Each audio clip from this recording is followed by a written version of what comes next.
Almost ready.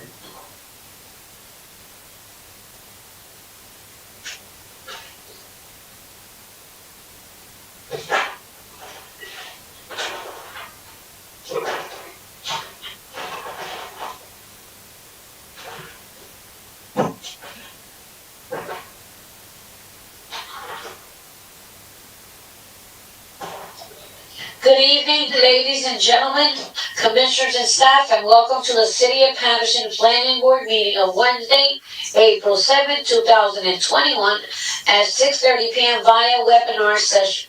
I am Margarita Nagy Vega, your secretary, and I will turn this meeting over to our chairwoman, Janice Northrop. Please proceed. Thank you. Thank you, and good evening, everybody. Please rise for the flag salute. Please rise now. Thank you. I pledge allegiance to the flag of the United States of America and to the republic for which it stands, one nation, under God, indivisible, with liberty and justice for all. Thank you. Please be seated.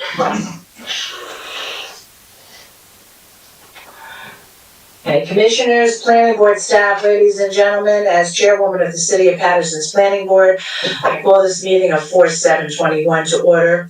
I hereby state that all the provisions of the State of New Jersey Public Meeting Law have been fully and completely met, that the notice of provisions required have been properly posted in the Planning Board office and with the City of Paterson clerk, that the public notice and advertisements have been published in the Herald News on 3/27/21 in accordance with the law, and that the copies of such notice and public advertisements are on file in the Planning Board office, as is also the agenda listing the applications to be taken up by the Planning Board at this meeting.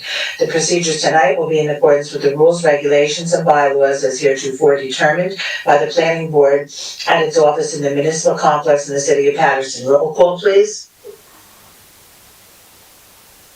Commissioners, Commissioner Fisher is absent. Commissioner Ahmed is absent. Commissioner Brooks. Here. Commissioner Savalos is absent. Commissioner Cleaves is absent. Commissioner Santana. Present. Thank you. Commissioner Issa is absent. Commissioner Udine.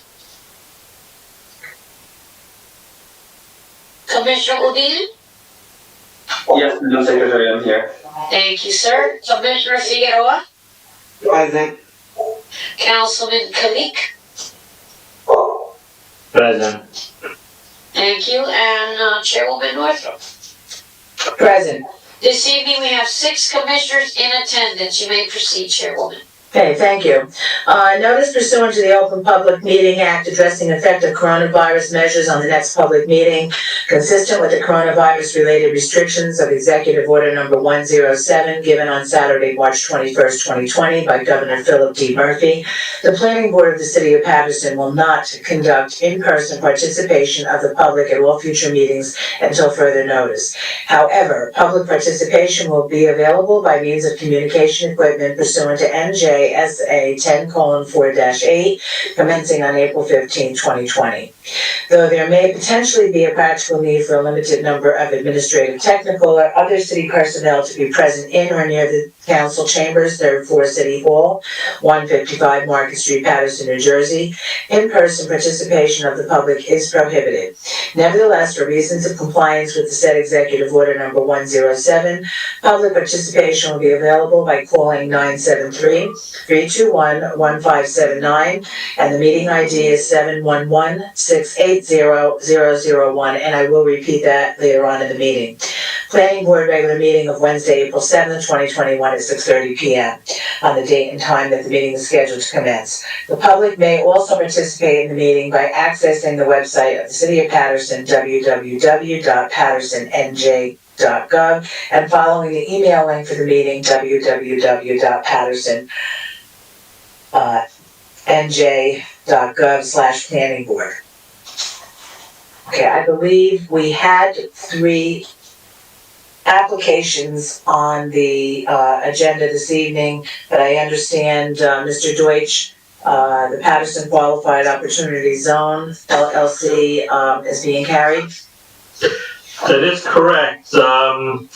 This was originally heard on March 8th The applicant requested that it be carried to today's date of April 7th, and in an email dated March 15th, the applicant, Paterson Qualified Opportunity, has requested additional time to complete plan revisions.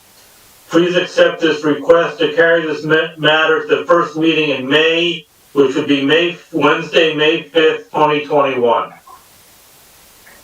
Okay. All right, so Mr. Mariconda, you had sent the formal, the formal request. Okay, all right, so we're all good. So when is this being carried until? Now. Wednesday, May 5th.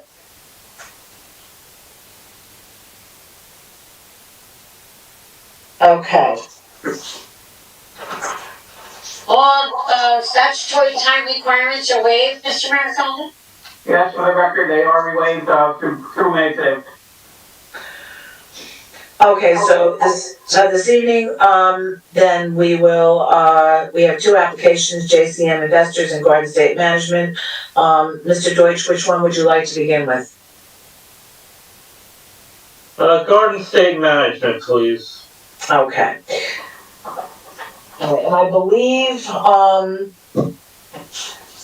Mr. Mariconda, is on, but will be available, and is listening to the meeting anyway. He will be on in 5 minutes, okay, but we're not gonna hold this up. We're gonna begin with the Garden State Management LLC, 174 Mill Street, Block 5201, Lot 18. And on a vacant lot, the applicant proposes to construct a 3-story, 3-unit building. The first floor unit will have 1 bedroom, the second and third floor units will have 3 bedrooms each. The site has an area of 1,875 square feet and is located within the R4 high-density residential district. Variances are requested for a lot area as minimum lot area of 4,950 square feet is required. Lot width as 25 feet exists and 50 feet is required. Combined side yard setbacks as 14 feet is required and 6 feet is proposed. Rear yard setback as 25 feet is required and 10 feet is proposed. Lot coverage as 40% is permitted and 66% is being proposed. Parking as 6 parking spaces are required and 2 parking spaces are provided.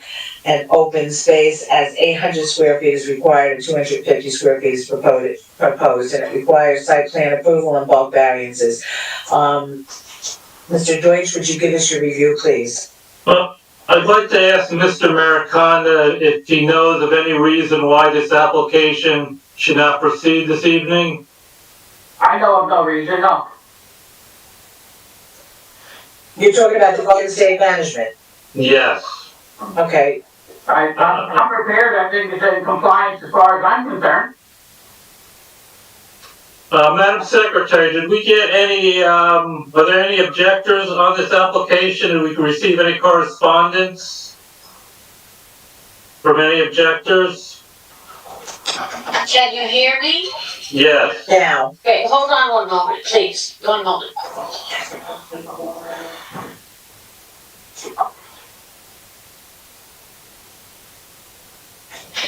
Hold on. Hello? Yes, we do have an objector on this application.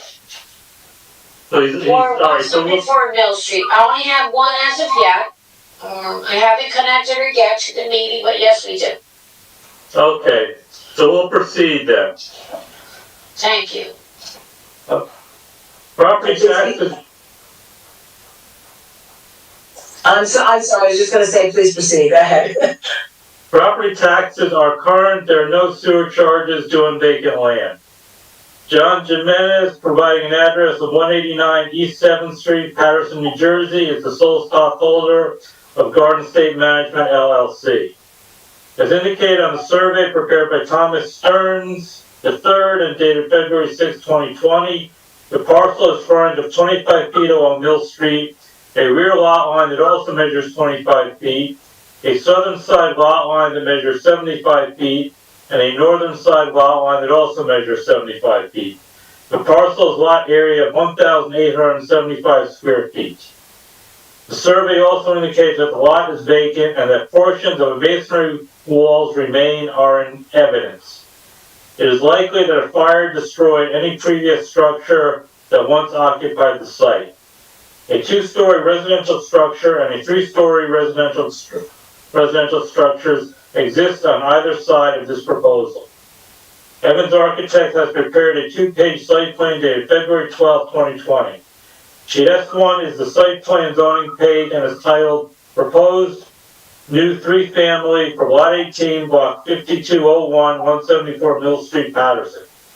Plan indicates the site location plan, the zoning ordinance data, the curb and paving detail, the recharge pit detail, the sanitary connection detail, the depressed curb and sidewalk detail, and the site plan. Site plan indicates that the dwelling's second and third stories are to be located on the front property line, 10 feet from the rear property line, and 3 feet and 1 inch from both the northern and southern side property lines. A 12-foot access curb cut is proposed on Mill Street. A seepage pit is proposed at the rear of the property. Site plan indicates a new sidewalk and concrete curb will be placed on Mill Street. It is likely that whatever previous structure existed on the site did not have a driveway. The proposed dwelling is to be rectangular in shape and located on the Mill Street right-of-way. On-street parking is available. Mill Street is a two-way directional street. An open space area of 250 square feet is indicated at the rear of the parcel. The R4 high-density residential district permits both single-family and multi-family residential developments on lots in accordance units proposed. For a three-family dwelling, which is what is being proposed, a minimum lot area of 1,650 square feet per dwelling unit is required. As a total lot area of 4,950 square feet is required for 3 dwelling units, and as 1,875 square feet is provided, a variance is requested. The second page indicates the floor plans and building elevations. The first floor plan indicates a tandem 2-car enclosed garage, the stairs to the upper floors, and a 677 square foot 1-bedroom unit with a full bathroom, a laundry, a mechanical room, and a kitchen and living area. The first floor access door is located 2 feet from the Mill Street property line and provides interior hallway ramp access to the first floor unit and stair access to the upper floors.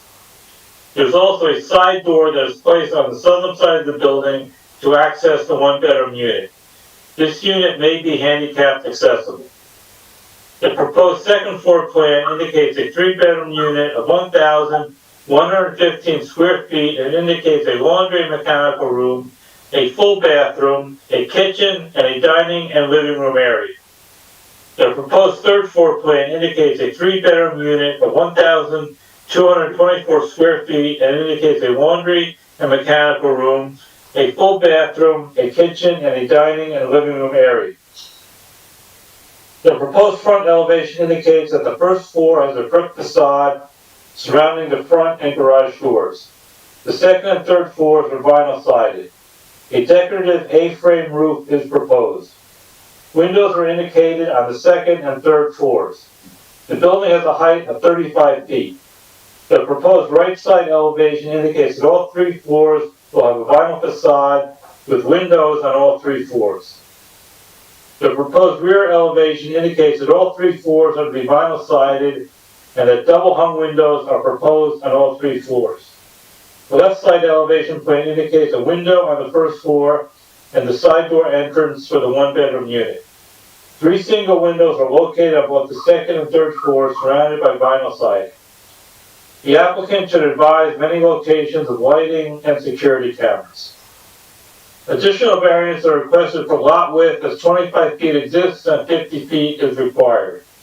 Combined side yard setbacks as 14 feet is required and 6 feet is proposed. Rear yard setback is 25 feet required and 10 feet is proposed. Lot coverage as 40% is permitted and 66% is proposed. Open space as 800 square feet is required and 250 square feet is proposed.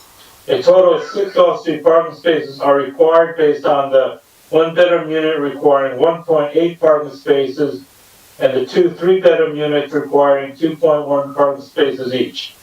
As 2 off-street parking spaces are provided, a variance for 4 off-street parking spaces is requested. Shall be the responsibility of the applicant and/or the preparer of the plan to obtain a letter from the city engineer indicating the plans have been satisfactorily reviewed prior to the plans being released to the construction official. Surrounding land uses. This proposal is in the Dublin section of the city. Mill Street has a majority of residential structures that are 3 stories in height. Most of the structures are older and built up to the right-of-way line. On September 16, 2020, the planning board approved a proposal on a vacant lot at 105 Mill Street to construct a 3-story, 3-unit building. Each unit will have 2 bedrooms. The site has an area of 2,959 square feet and is located within the R4 high-density residential district. Concluding remarks. The applicant estimates the approximate cost of this proposal at approximately $200,000. That is your staff review for this proposal, Madam Chairwoman.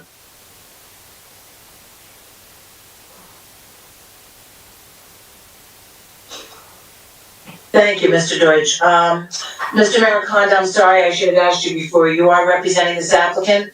Yes, I represent Garden State Management with respect to this application, Madam Chair, Alan Maricondo. Okay, and how many witnesses do you have this evening? We're calling Mr. Evans as our architect planner and the applicant, Mr. John Jimenez. Okay, so, please, Mr. Evans, let's proceed.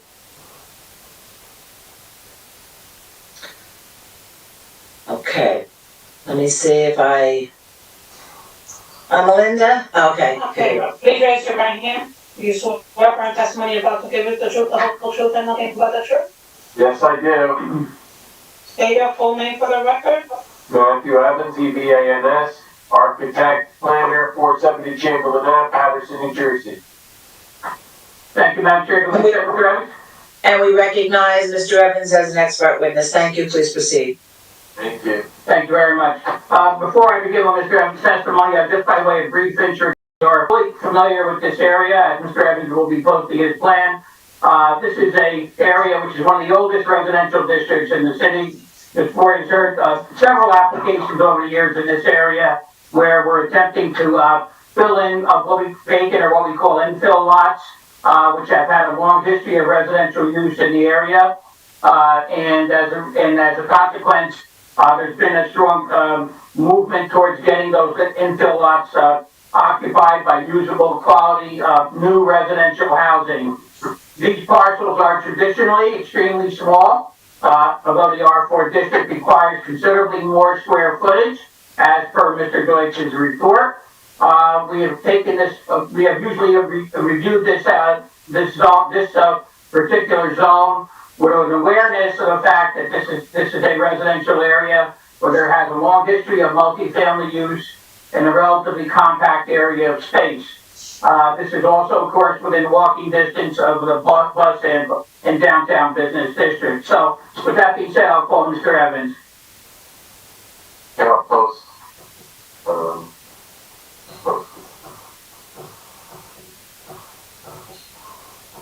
Okay, can you see it? Everyone can see that? Yes. Okay. Yes. Thank you. Mr. Evans, Mr. Deutsch alluded to the fact that we all are aware of the fact that this is a site that had a fire destroyer, primarily destroyed, to great extent building that was a 3-family as per Mr. Deutsch's report. Is that correct? Yes. And Mr. Jimenez will verify that during his testimony as well. So what are we looking to do to bring this parcel back to utilization for residential purposes? Okay, so you can see on the site location plan, we highlighted lot 18. That's this lot site in question. A lot of these sites were reduced based on the ramp condition. So we have the lot 18 is 25 by 75. And looking at the site plan, we have showing the adjacent 176 houses on the property line, and then we have 172 on the right-hand side is also on the property line. So we have 2 zero lot line conditions of the dwellings on each side. What we're proposing is, to be more, in conformity with the new construction. We have 3 feet on each side. We have a 0 lot line condition in the front, which is consistent, with, many of the houses in the neighborhood. We basically overhanging, 2 feet on the top. So we line up the base of the building lines up with the adjacent houses, and then we have, the overhang above. We also are proposing a 2-car garage. So this is, a good amenity for, the site and also the neighborhood, being that a lot of these 3 families and 6 family houses are 0 lot line conditions with no, parking available at all. So, as part of our application, we are bringing it into conformity with, providing 2 parking spaces. At least partial conformity. Right. And the surrounding residential structures do not have that. Yeah, it would be very difficult to provide any more parking for, the development. So we provide as much as we physically can. And my question was, surrounding residential multifamily do not have what we're offering? They're all pretty much older housing stock that, are, as I mentioned, the adjacent to us is a 3-story, flat, which is a 3-family. And then there's a 6-family, 166 mil, which is, has no parking either, but we provide parking on our lots. We also show, as part of our, proposal, we show the site, the zoning data and the, all the improvements, for engineering. I'll get back to that. And then we have the floor plans, which, Mr. Deutsch illustrated previously. We have, showed up on the ground floor level, we have 2-car stack parking, we have laundry mechanical, and then we have a large bathroom, and we have, a large 1-bedroom unit, which meets the minimum criteria. We're 677 square feet, where 600 is, the minimum required, so we exceed that. We have an entryway, specifically for that along the side. Going to the, front, we have a main entrance with a stair going up to the other 2 units. And then as you're at the 2nd floor, we have, 2 doors. We have a door into the, 2nd floor unit, and then another door goes directly up to the 3rd floor unit. All the units have their own separate utilities, mechanicals, independent mechanical systems, and, meters, and also they all have their own laundry, rooms.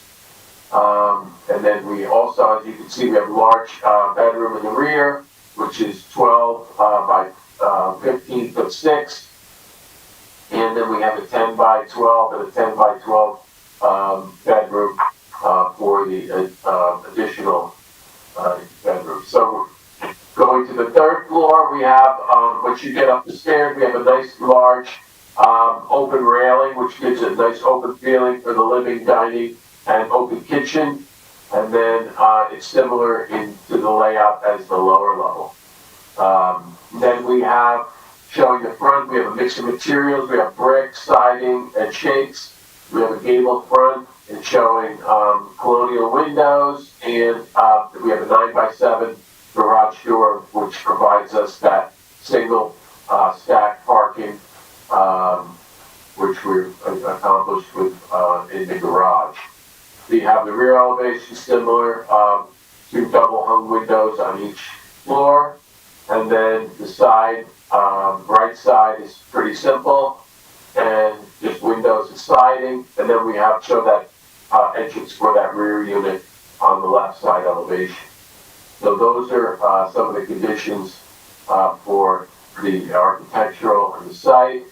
And then the variances, as I mentioned, it's an undersized lot. We would need 4,950 square feet. We have 1,875. We'd be seeking relief for that. And that condition, previously was a 3-family, as mentioned, 4, and also, it was a 3-family without any parking. So we're providing that parking for that.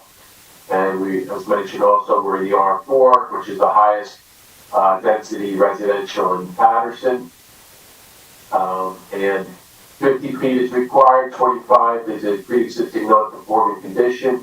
We would not be able to, we'd be seeking relief for that. And then the front yard setback is 20 feet, where we propose 0. We're looking for a variance for that. That allows us to create parking and be in conformity really with the neighbors, right? Right, so it's basically, there's a condition in the ordinance that says, you're able to reduce it, but all the properties in that, it's an older section of town, which is basically 0 lot line or thereabout for the front. So we'd be keeping that streetscape, and we wouldn't be, keep a nice rhythm with the other buildings.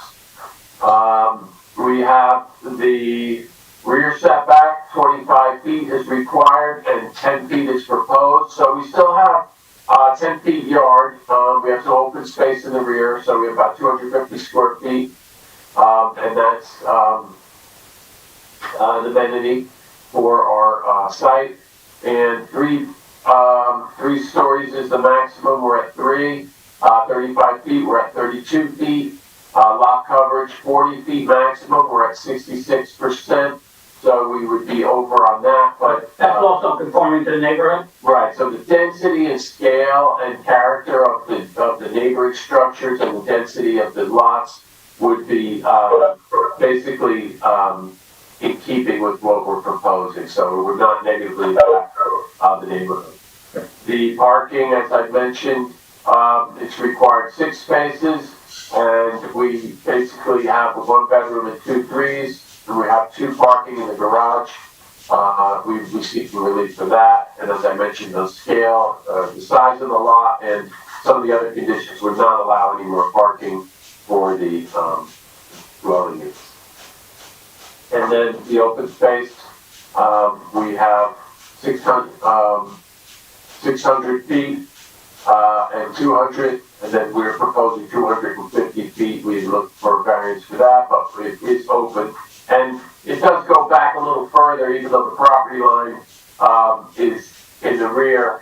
As you can see on the site plan, or we show, I'll zoom in a little bit. You can see how that fence is another 20 feet back from our place. So that was, I guess, the Route 19 ramp put the fence up, or the fences of all the neighbors are pretty much lined up. So it gives you a little more light and air in the back, and it's not as, it's a little bit better for the development.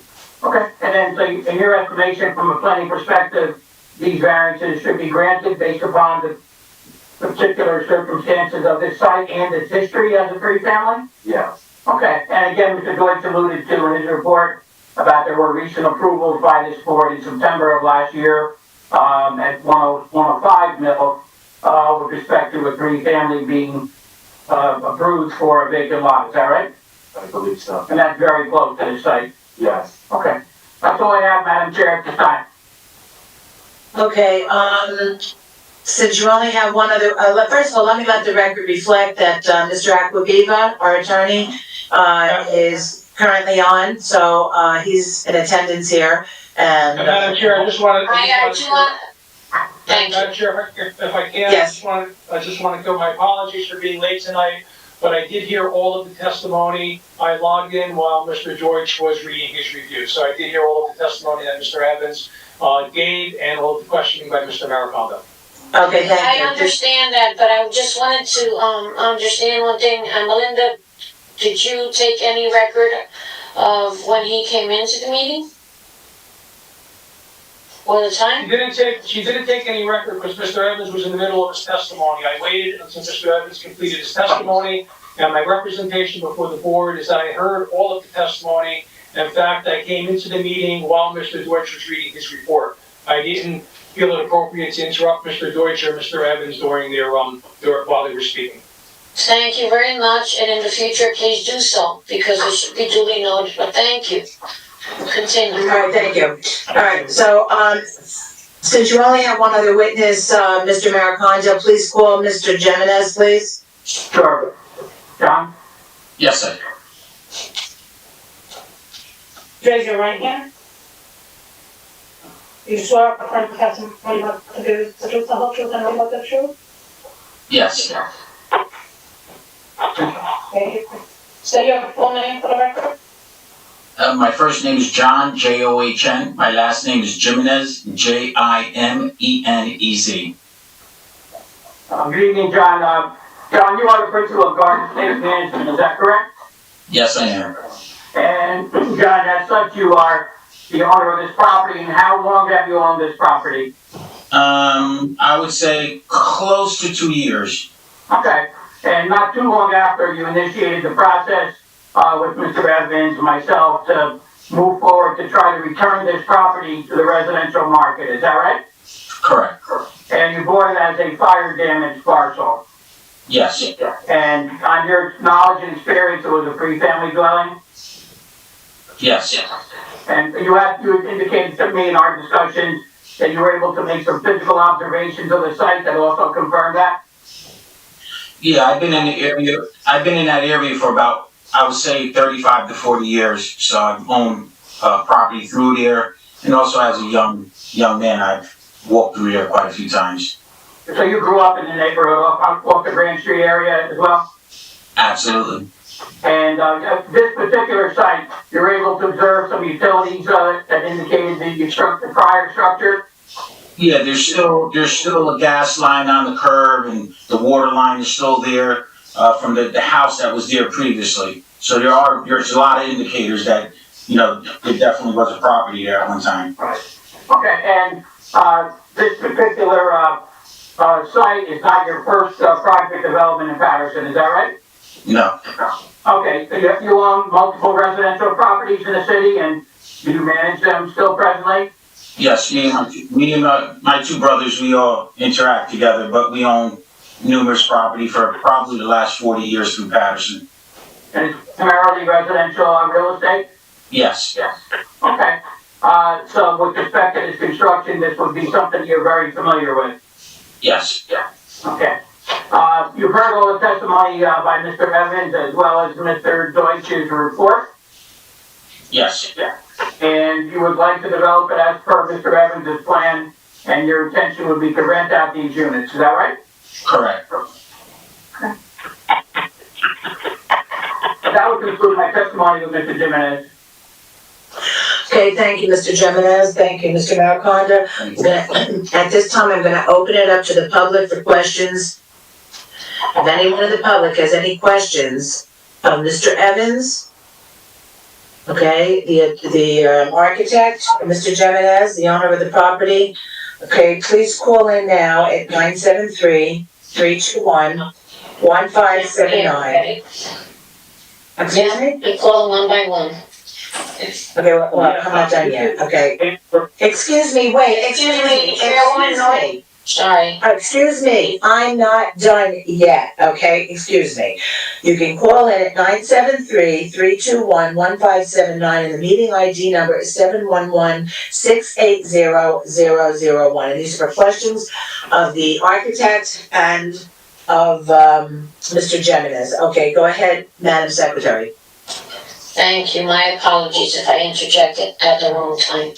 I do have 3 callers, so in the interim, as you speak to them, I will continue to take all the other callers as well. So we're going to start with, and her name is Diana Feria. Are you there? Yes, I am here.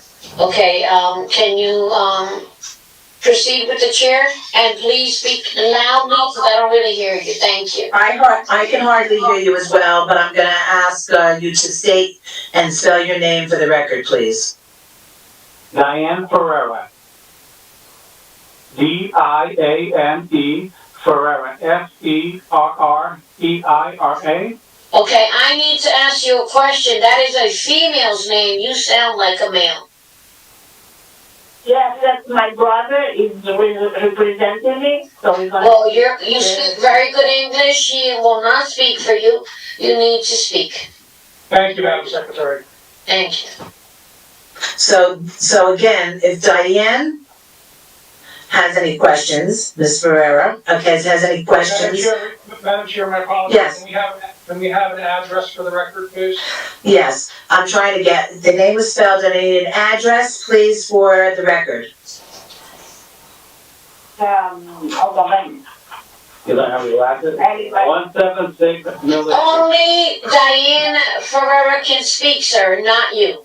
Yeah, if I could just clear this up. Yes, please, Mr. Acquaviva, go ahead. Thank you. Let me clear this up once and for all. If Ms. Diana Ferrera is going to testify, she needs to testify, state whatever she wants to state on the record, and ask whatever questions she wants to ask. She cannot have anyone speak for her. Okay, well, we're clear on that. 176 Mill Street, Paterson, New Jersey, 07501. Okay, and your question is it for the architect, Mr. Evans, or is it for the owner, Mr. Jimenez? For the architect. Okay, please go ahead then. Wait, excuse me, what is your the address? Did we get the address? Yes. Oh, we did, okay. Mill Street, okay, got it. Okay, please, go ahead with your question for Mr. Evans. The walls are too close to the house. Has to be 3 feet away.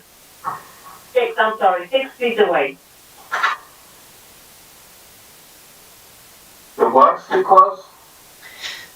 The walls of the construction? Yeah. Matt, I think she's referring to the side setbacks. Yes, yeah. So, what we have is a condition where, as I mentioned, the lot to 176 and the other lot,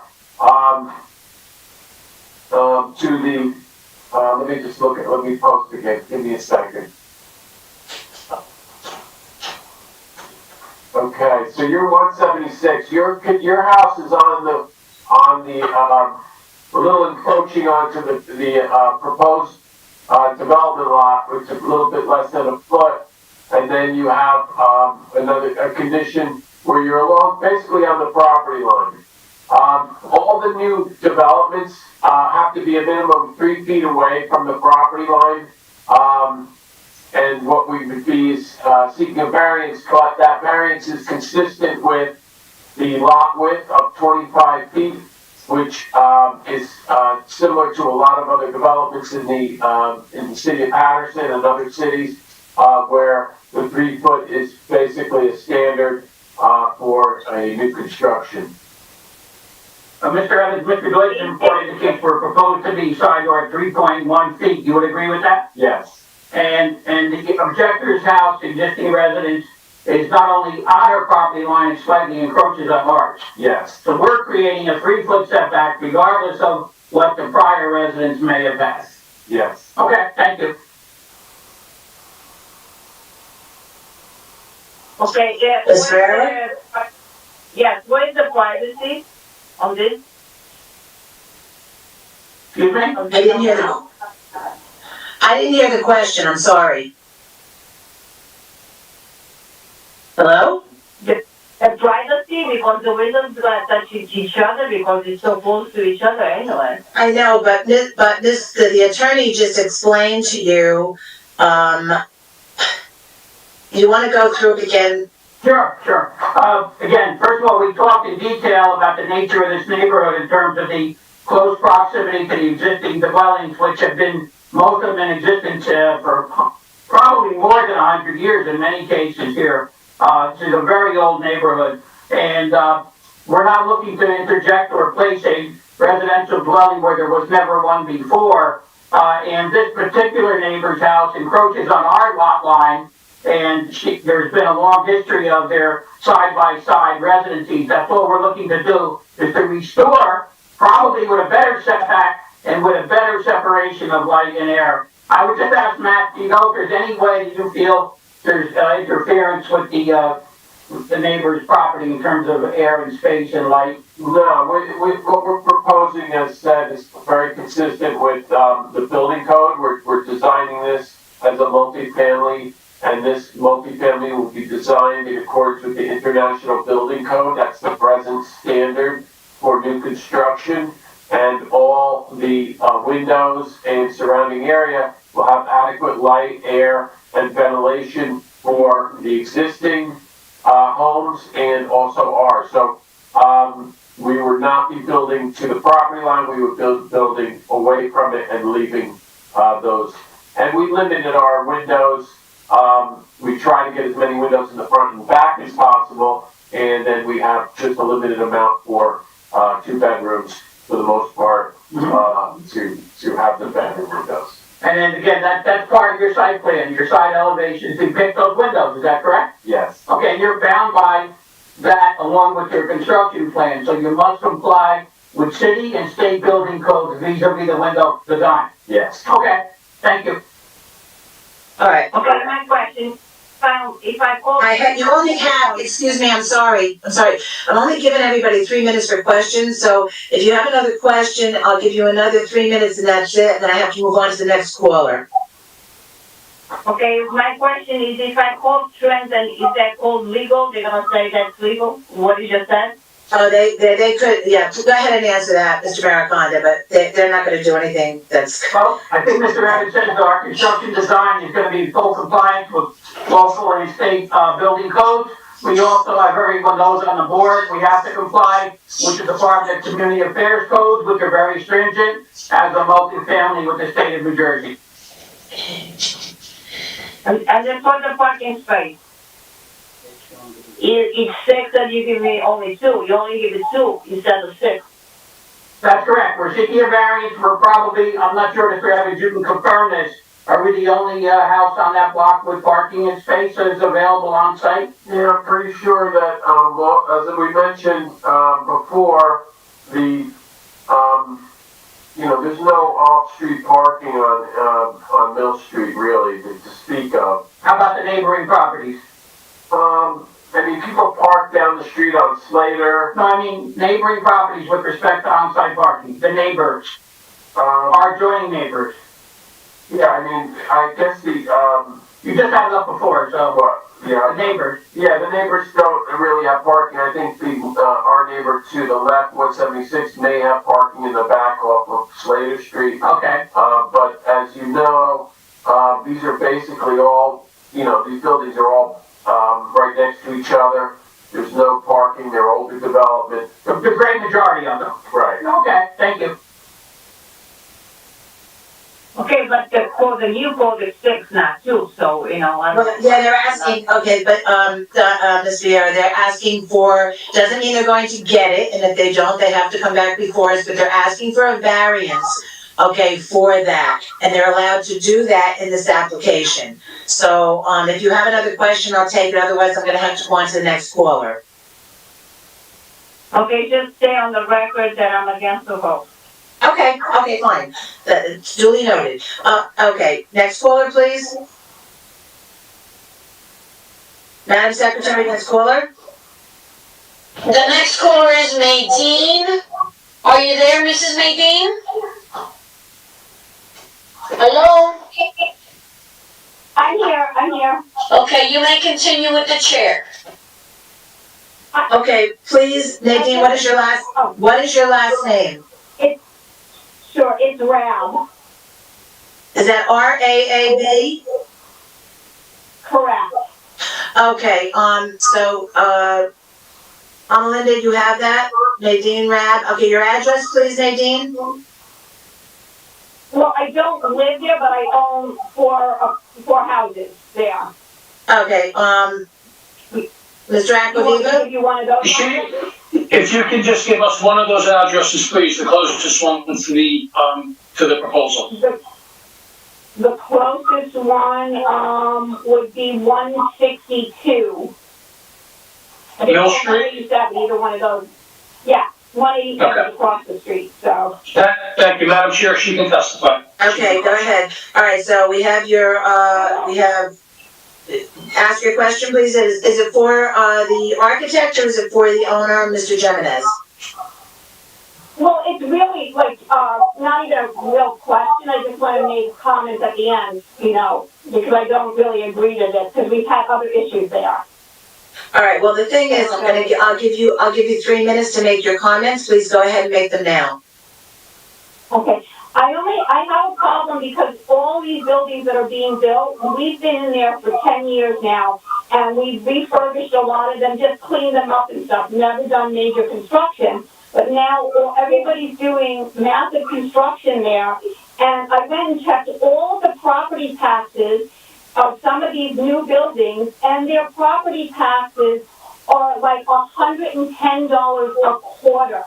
And mine are over $25,000 for all of my houses, and even I have cousins that have about 6 houses on that block.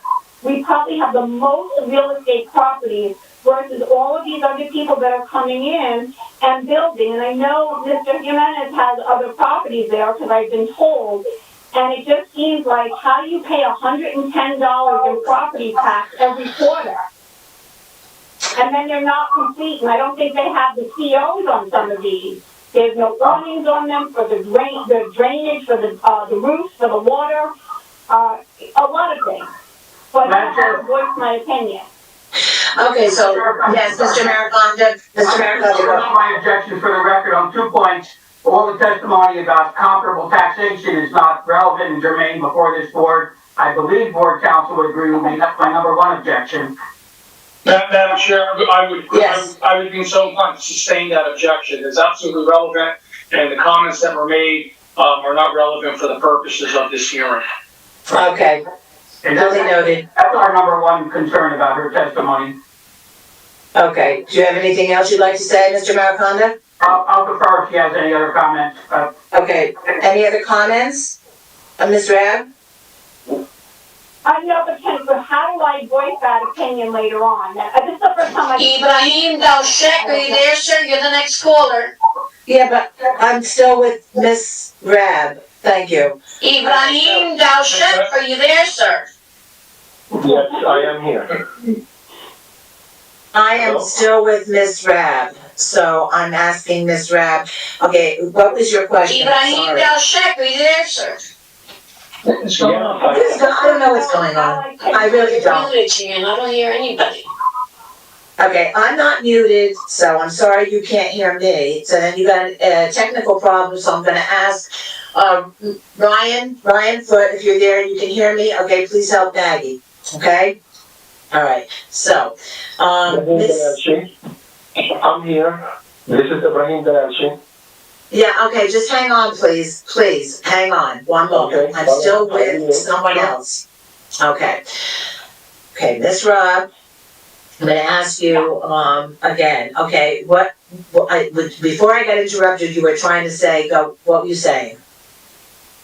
Okay, real quick, I just want to know, how do I voice, this is the first time I've ever been on a call like this, how do I voice my opinion about a comparable property tax? In regards to I would say, I don't know, who can they call? Can you give her? Madam Chair, first of all, in regards to that question, that would be more appropriate before the city council. And whatever the procedure is to get before the city council, that's what you would adhere to. If you're concerned about tax appeals or property valuation, well, my suggestion would be to retain an attorney to file a tax appeal in the appropriate authority. But in terms of the general question and the general concern, you would have to bring that before the city council. Okay, thank you, much appreciated for that. Okay, all right, thank you. Okay, so the next... Madam Chair, if I may, I'm sorry, just as one more follow-up to Ms. Rob's testimony. She started making comments that were also off track of this application about my clients not having COs on other properties. I would also ask that those comments be stricken from the record as well. And Madam Chair, they should be. The objection should be sustained. There was no proof provided or evidence before this board. It was merely a statement without. I agree. Thank you. I agree. Thank you. I agree for the record. And I apologize. This is something I've never done before, but this is just something that I've heard. So, I apologize. All right, it's okay. We've taken testimony and we're gonna move forward. Thank you. Okay, Madam Secretary, you can hear me. Who's the next caller on the line? Ibrahim Dalshek, are you there, sir? Yes, I am. Can you hear me? And continue, yes, sir. Please state your name, spell it for the reporter, and then also state your address. My name is Ibrahim Dalalshi, D-A-L-A-L-S-H-E-H. I am the sole owner of 172 Mill Street. I live in 33 Montclair Avenue in Clifton, New Jersey, 07011.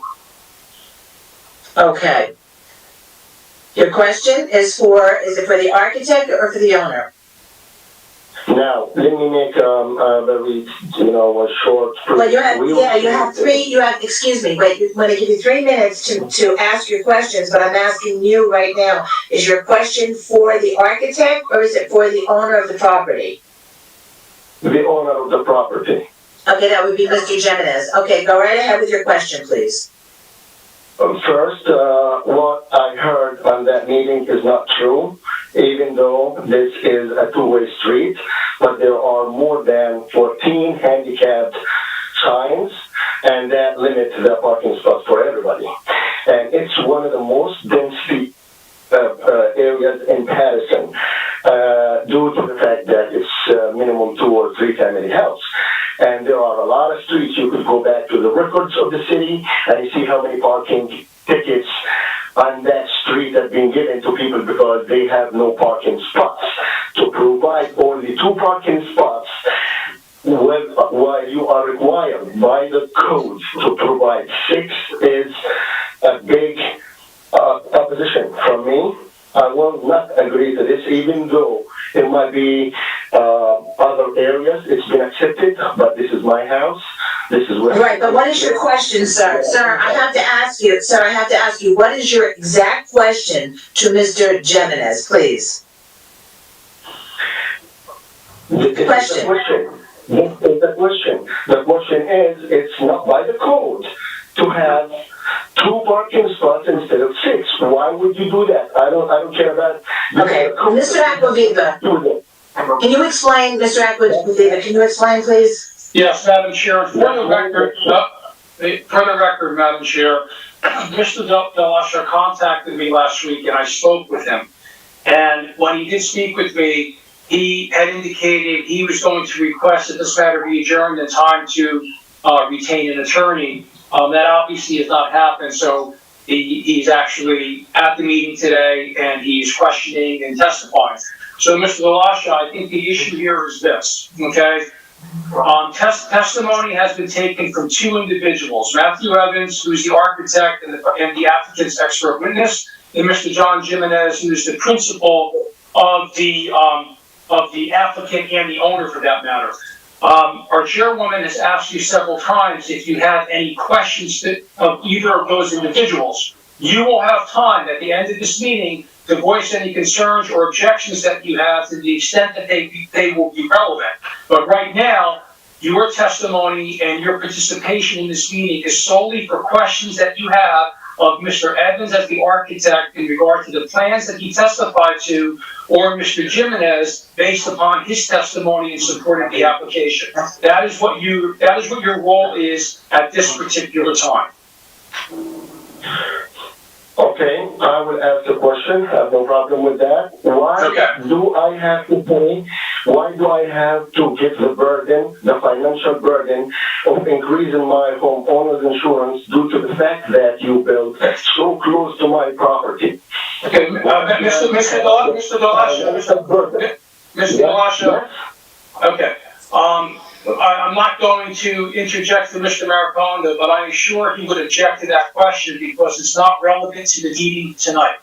What is relevant before what is relevant before the board tonight is what has been proposed. Okay, and what is being proposed is the proposed development that you heard.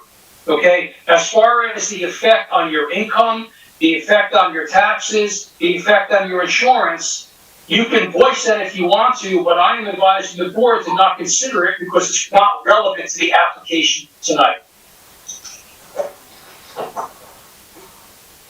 Well, this is not fair. First, we received, all right, what happened to the privacy of my tenants when you build so close? God forbid there's a fire in your building. What's going to happen to mine? I want to answer. What happened? Mr. Mariconda, that's a reasonable question, and if you want to direct Mr. Jimenez or Mr. Evans to answer that question, that would be applicable. Yeah. Well, again, Mr. Evans can answer, that's already been answered very respectfully by, in response to one of the earlier questions. We are seeking relief for certain minor bulk variances. I would note for the record, the gentleman's, property, 172 Mill, appears to be a three-family with no parking. And the earlier, objector was 162, which was also a multifamily. However, we can reiterate that comment and answer again, and that just briefly cover why we feel this is appropriate within the codes. Well, what we're proposing is something that's up to today's codes, as I mentioned before. It's a three-family house. As a three-family, the three-family is required to be sprinklered. Also, it's required to have a fire-rated construction, which is not consistent with the older homes and older multifamilies in the neighborhood.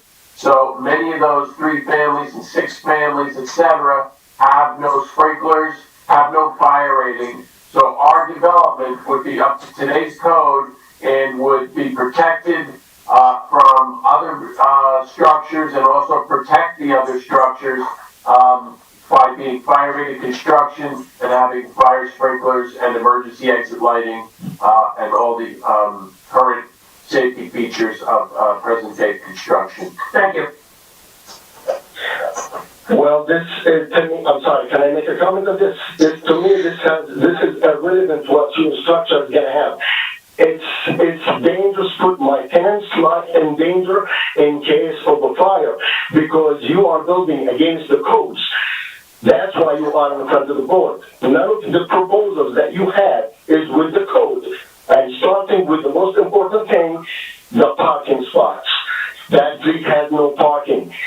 That street has no parking, period. And this is very important to the city and to the tenants and to the safety of everybody. You're building too close to everybody's house, which put us in danger and put more financial burden on ourselves when it comes to everything else. And this is not fair. You want to build? That's okay, but you have to be with the code. That's why you are part of the board. None of these codes, none of these proposals is with the code. Excuse me, Mr. excuse me, Mr. Maricondo, do you want to respond about the code? Just briefly, again, I think Mr. Evans' testimony has been very straightforward and very clear cut about code requirements. Both variances regarding setback and lot area are not code requirements. There's a clear and very different standards and requirements, and we're before the board, as the chair has accurately indicated, as well as council, for certain limited bulk variances. This is a permitted use. This is an application to restore what was there before, but better in terms of code requirements, and in every other respect, providing some parking where there was none. So we think we're in very good position with regard to the positive criteria. Thank you. All right, so do you have any other questions or comments you'd like to make at this time? Because I'm going to have to move forward. Well, yes, I do. It's a comment. I would hold the board and everybody. We have no more callers at this time. Please proceed. Okay, fine. Make your comment. You have 3 minutes to make your comment. Thank you. I oppose to this because no proposal is by the code. I don't know why nobody understands that. No parking spots in that street. I would have to go to prove that to you and the police department. There are no spaces in that street to park. No matter what they try to tell you, I know because I'm there every day. There are no parking spots to provide only 2 parking spots to everybody in danger. There's no parking spots. People fight. People are agitated. It's enough. There are no parking spots in that street. What I heard at the very beginning, that it's a two-way street and plenty of parking spots is not true. I don't want to call it the way it's supposed to be called. It's not true. You don't believe it? You go to that street and see how many cars in there. That is the most concern. Besides the fact of, the financial burden and my tenants and my outside privacy, that is the most important thing. There is no parking spots. Okay. I appreciate your comments. Thank you very much. I received one more thing. One quick thing. A certified letter too late for us to prepare due to the Easter, the holiday. We couldn't hire a lawyer because it wasn't a very short notice. I spoke with everybody on the board, from Ms. Vega to the planning department attorney, to everybody, that we have no time. Besides, I'm talking to you from Turkey. I'm overseas on a trip that was planned way before. Mr. Aquaviva, I thought you spoke with this gentleman. I did speak with him, and I indicated to him that the statute requires that the notices go out 10 days or more before the application. Madam Secretary, I believe we confirmed all of that. And the fact that he didn't receive the letter until allegedly 4 or 5 days before the application is irrelevant. I believe proof has been provided that Mr. Maricon complied with the statute by sending out the notices and by actually the publication in the news, in the Herald News, 10 days or more before the hearing, so he is in compliance. Okay, all right, so. I want to ask the board, please, to postpone this till we get a lawyer to do it by. No, because it cannot. It's too late, Mr.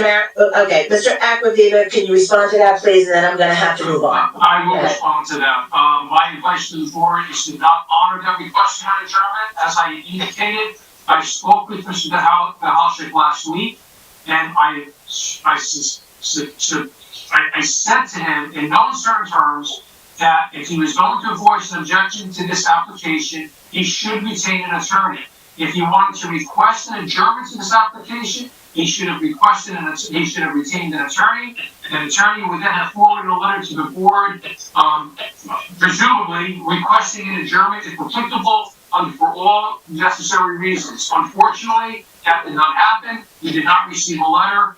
This application is almost concluded, and my advice to the board is not to honor an adjournment at this time. Okay, so. For the record to say, ma'am, one last thing for the record to say, that conversation with the planning board attorney was on Friday evening around 5 o'clock, where there was no way to hire a lawyer. Saturday everybody's closed, Sunday is Easter. But, excuse me, sir, excuse me, I just wanna say one thing. Okay, Mr. Aquaviva stated though that you did receive, and Mr. Maricon just sent out the paperwork in due time, you got it. If there's some problem, if you didn't get it, there's nothing we can do about that. And I believe Mr. Aquaviva gave you the right advice, but I'm gonna have to move on right now. I think it's all duly noted in the record, what you said, and I appreciate your comments, but I have to move on. Madam Chair, I would like to say something to the objector. Yes. Sir, based on any decision we make tonight, you still have the opportunity to challenge it in court. You do have another option. If you don't like what our decision is, okay? No, you do have an option, so, yes, you do. That's all I'm saying, you do have an option. Good night. I promise you, we will. Okay. Okay, fine, everything's on the record, so everything's, there's no problem here, we got everything on the record, and at this point, if there's no other callers, I'm gonna have to move forward. I appreciate your comments, and it's duly noted in our record, sir, so no worries, okay? Sure. Okay, all right, have a good evening, and let me move on. So I'm gonna open up the questions to our commissioners at this point. Commissioners, any questions of either Mr. Jimenez or Mr. Evans? I have a question for. Yes, Commissioner Mr. Brooks. Evans. Yeah. Matt. Yeah. I don't even know how you could, you could design something for this amount of space. You're bringing 1,875 square feet that you're gonna put a 3-family on, in between two houses again. Here we're going through this again, with the two houses on either side of them. You're putting 2-car garage stacking. And then you're gonna even put an apartment in back of the garages. I think that's just greed. If anything, this should have been a two-family. I mean, if anything. But to try and go for a three-family on this little bit of property and the square footage, and to require all of these variances, which means that you are not meeting, the man is saying codes, but he's not, the codes is not what he's talking about. I understand what he's saying, but this application has 9 variances that you're requesting, and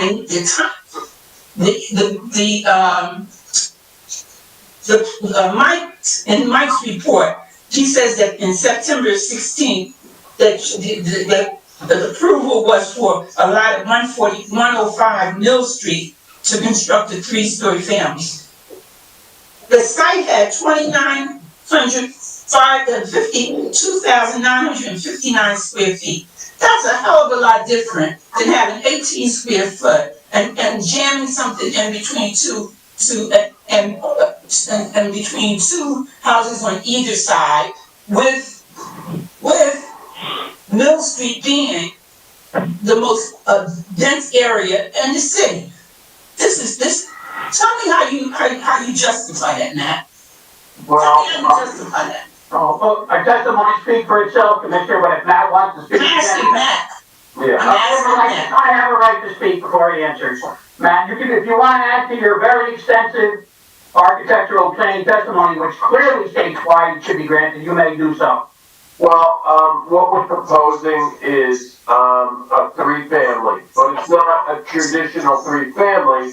Like next door, there's a 3-family, which is a flat. Basically, a lot of these are flats, so there's stacked families on top of each other. What we have is 2 3-bedrooms, and then behind the garage, as was mentioned, we do have a legal 1-bedroom apartment, which meets the living standards and the ordinance for the minimum square footage of the unit. Now, what that does, by creating that legal, if this were to be approved as a 3-family, that creates a legal unit in the back. We create a sprinkler system for the building, which otherwise would be a 2-family with potential for an illegal use or something that would not meet the current code for fire safety. And I think that would benefit the neighbors and also this development to create those, seek those variances, because it's a benefit for the site and the future of the development. Also, we are introducing 2 parking spaces. There is no parking on Mill Street, but we are introducing, as part of this development, the only development with parking. So we're creating parking, off-street parking on this, which benefits the neighborhood and would relieve that congestion element from on-street parking. Madam Chair. Well, let me ask you this, Matt. Why couldn't you use that first floor where you're getting the 2 parking spaces and make it 4 parking spaces and do away with that 1 bed in the rear of the garages? Okay, what we'd like to do is go off the record, Madam Chair and Commissioner Brooks, 1 minute with respect to this discussion, or 2 minutes if I may. Madam Chair? Yes, go right ahead. Take a 2-minute break.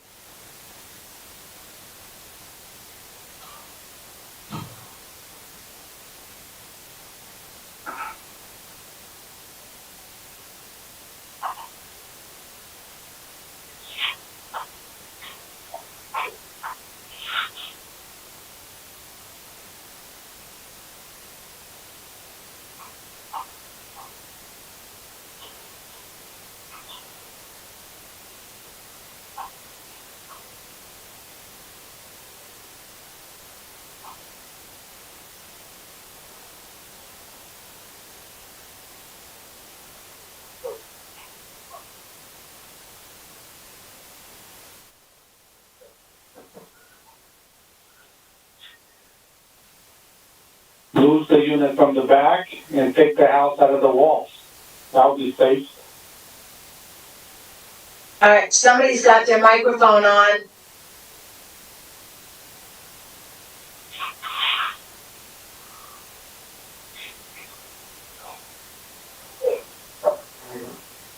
Madam Chair, for that brief break. Just having some communication with my client and Mr. Evans. What we'd like to do to try to obviously work with the neighborhood as well. Mr. Jimenez and his family are longtime Patersonians and crowd developers and residential property owners in the city. We'd like to eliminate that ground level apartment. We can accommodate the needs of the other residential units above by creating that an extension of one of the units, Matt. Would that be the most appropriate way for a family room use back there, or what's your thoughts on that? We could use it, basically, we would have, amenity space for storage and,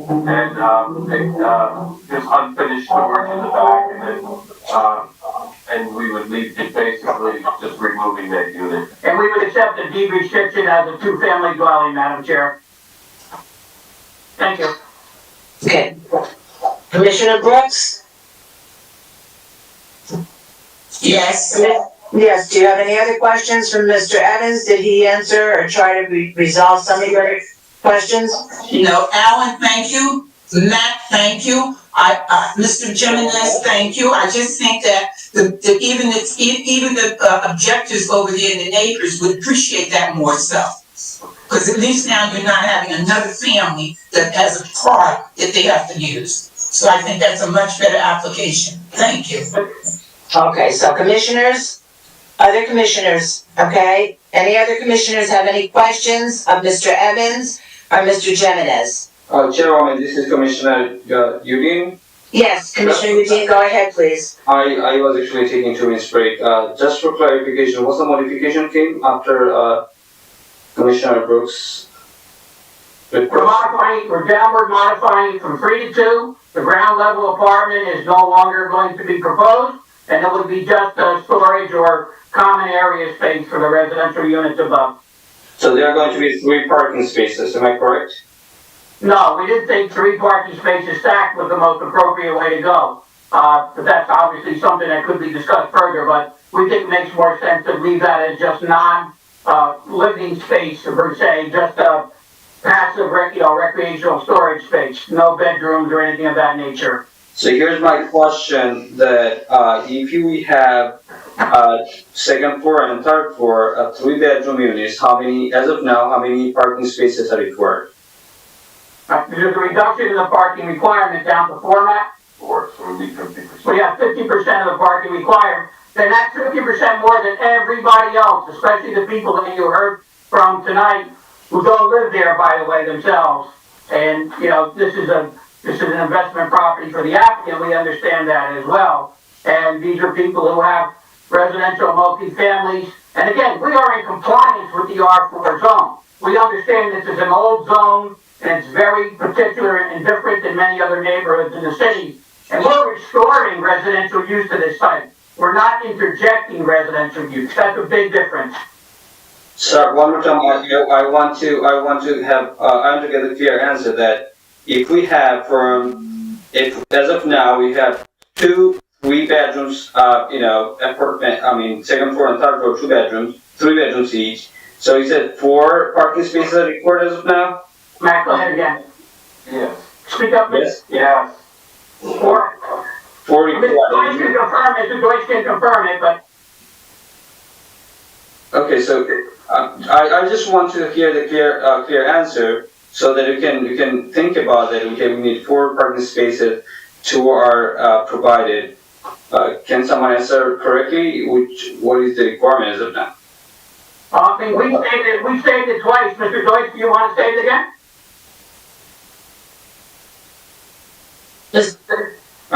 I think. Originally, 6 parking spaces were proposed, so if you eliminate the first 4 unit, you would still require 4 parking spaces off-site, off-street. Thank you, Mr. Deutsch. So, and my question is this, so you end up with 2, so you still need a variance for 2, am I correct? Right, we've cut the variance requirement in half. Right. I just have a quick question, because I want to go back to Commissioner O'Dean, but I have a quick question. There was a house there before that, right? Yes. So there was a house on that property, and so it must have been wall to wall before that fire. Okay, I just wanted to know what was, I got confused at first. I didn't know if there was a house there or a business or something. So it was a house, okay, fine. So there was no parking before, now you're supplying 2 parking spaces, but we still need a variance for 2. All right, now it's clear in my head, so I'm gonna go back to Mr. Udine. Commissioner Udine? Chairwoman, I got my answer, but thank you so very much. Okay, so you have nothing else you wanna ask? Not as of now, no, thank you. Okay, all right, so anybody else, any other commissioners have any questions of Mr. Evans or Mr. Jimenez? I have a question for Mr. Evans. Yes, yes. Yes, Commissioner Santana, go ahead. Can you please clarify for me, you said in the previous house, there was a side yard, that was existing before? Because I see the requirements is 10 and you have 3.1. The current side setback now is 3.1 we're proposing, is that right? Right. And we're not exactly sure what the side setback was in the past, is that fair to say? Yeah, I mean, I can look at the old map or something, but I believe that, like, as you've seen the other developments, they're pretty much on the property line. So, we're meeting the 3.1, which is fire code. That's what we're really, trying to establish the safest development standard. Right, and you can see, Commissioner, that the neighbor who objected has property on, encroaching over our property line. She has less than the 0 setback. We're working with the code, contrary to what you heard tonight. All right, thank you so much. I just needed to clarify that. Thanks. Okay, commissioners, any other commissioners? Yes, this is Commissioner Figueroa. I think. Yes, go ahead, please. I'm gonna piggyback, because I actually was thinking the same thing. On this vacant, property, vacant lot, was there a multifamily there before? 3 family, we talked about that earlier. Okay, no, I thought I heard that there was a fire. I'm sorry, I missed that part. So there was a structure there before, and it was a 3 family. Correct. Okay. All right, that was it. Thank you for clarifying that. Okay, any other commissioners? Any questions? Okay, hearing none, Mr. Maricondo, would you like to summarize? Madam Chair, I'm going to basically stipulate on the testimony here. I think the board has given us a very fair hearing. We've made a modification to work with the neighborhood. Mr. Jimenez is a Patersonian, born and bred, and spends most of his time in the city of Paterson. His family has a strong track record of development in the city and maintaining quality housing. We ask respectfully for an approval for the modified plan of 2 units above the ground level with the 2 parking spaces and the elimination of the ground level unit to becoming a passive storage area behind the parking area garage. And we ask for the board's consideration for a motion for approval. Thank you. All right, thank you. That being said, I'm going to ask if any commissioner would like to make a motion.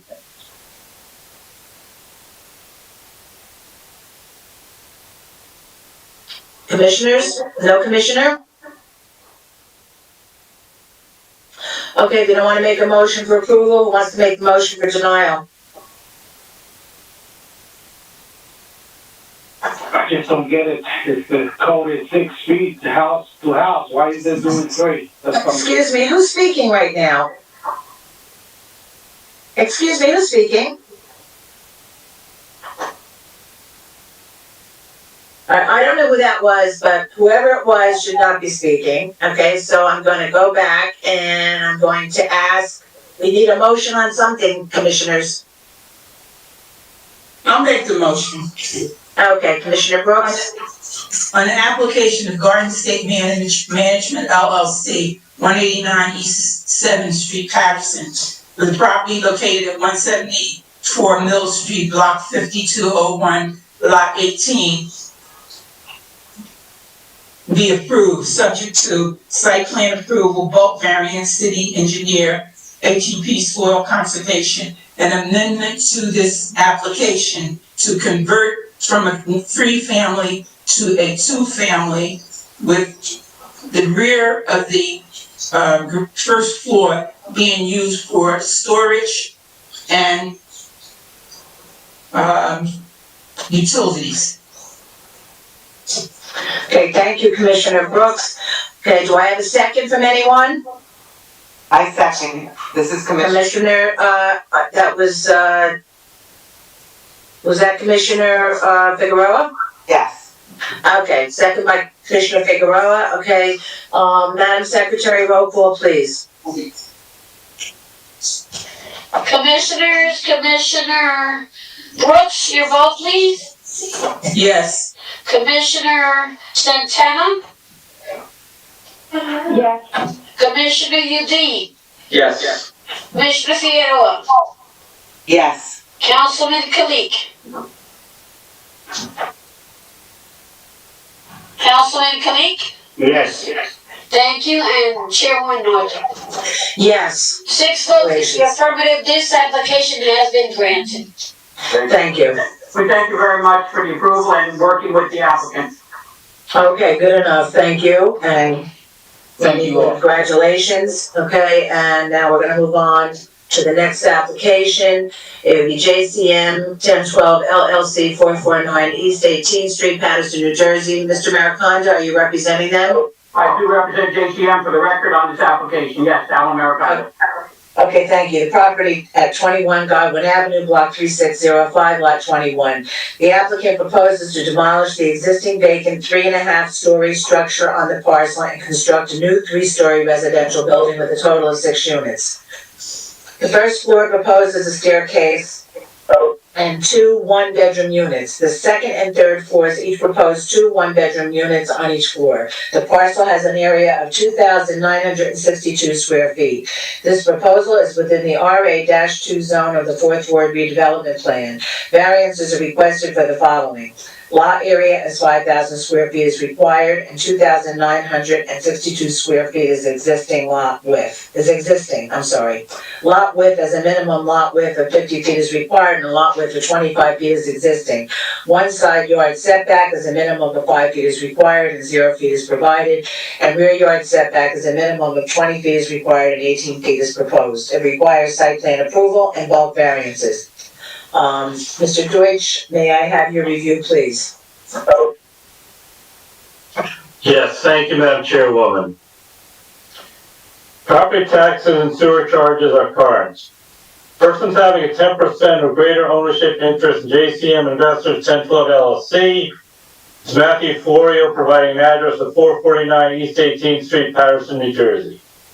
As indicated in the property survey prepared by David von Steenberg of Morgan Engineering and Surveying and dated January 8, 2020, lot 21, block 3605, has frontage of 25 feet on Godwin Avenue, a rear lot line that measures 50 feet, an eastern side lot line that measures 101.14 feet, and a western side lot line that measures 84.05 feet in a northerly direction, then 25 feet in an easterly direction, and then 17.03 feet in a northerly direction.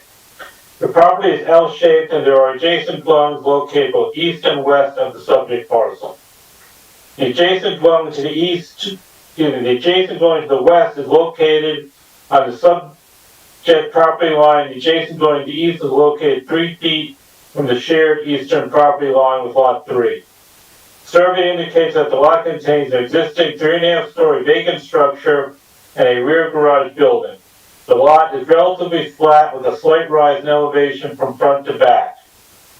Parcel's area of 2,962 square feet or 0.06 acres and is located on the northern side of Godwin Avenue.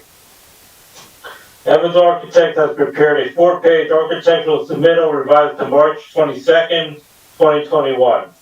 Drawing S1 is the site plan. Details are shown for lighting and concrete sidewalk.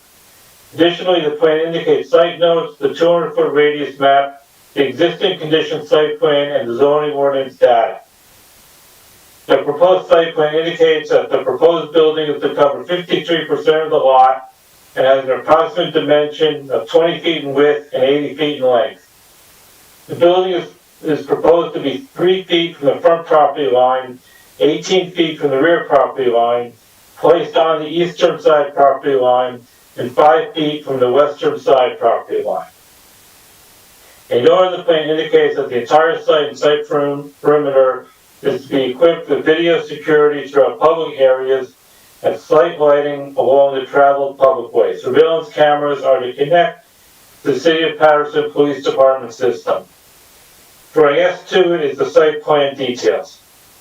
Additional site notes, the seepage pit section, the utility site plan, the concrete vertical curb and roadway pavement widening, roof-mounted condenser detail, the roof leader overflow detail, shrub and tree planting detail, sanitary sewer connection detail, and water connection are indicated. Drawing SK1 indicates the first floor plan, the second and third floor plans. The first floor plan indicates that access into the building is through a recessed access door located on the western side of the building's midpoint.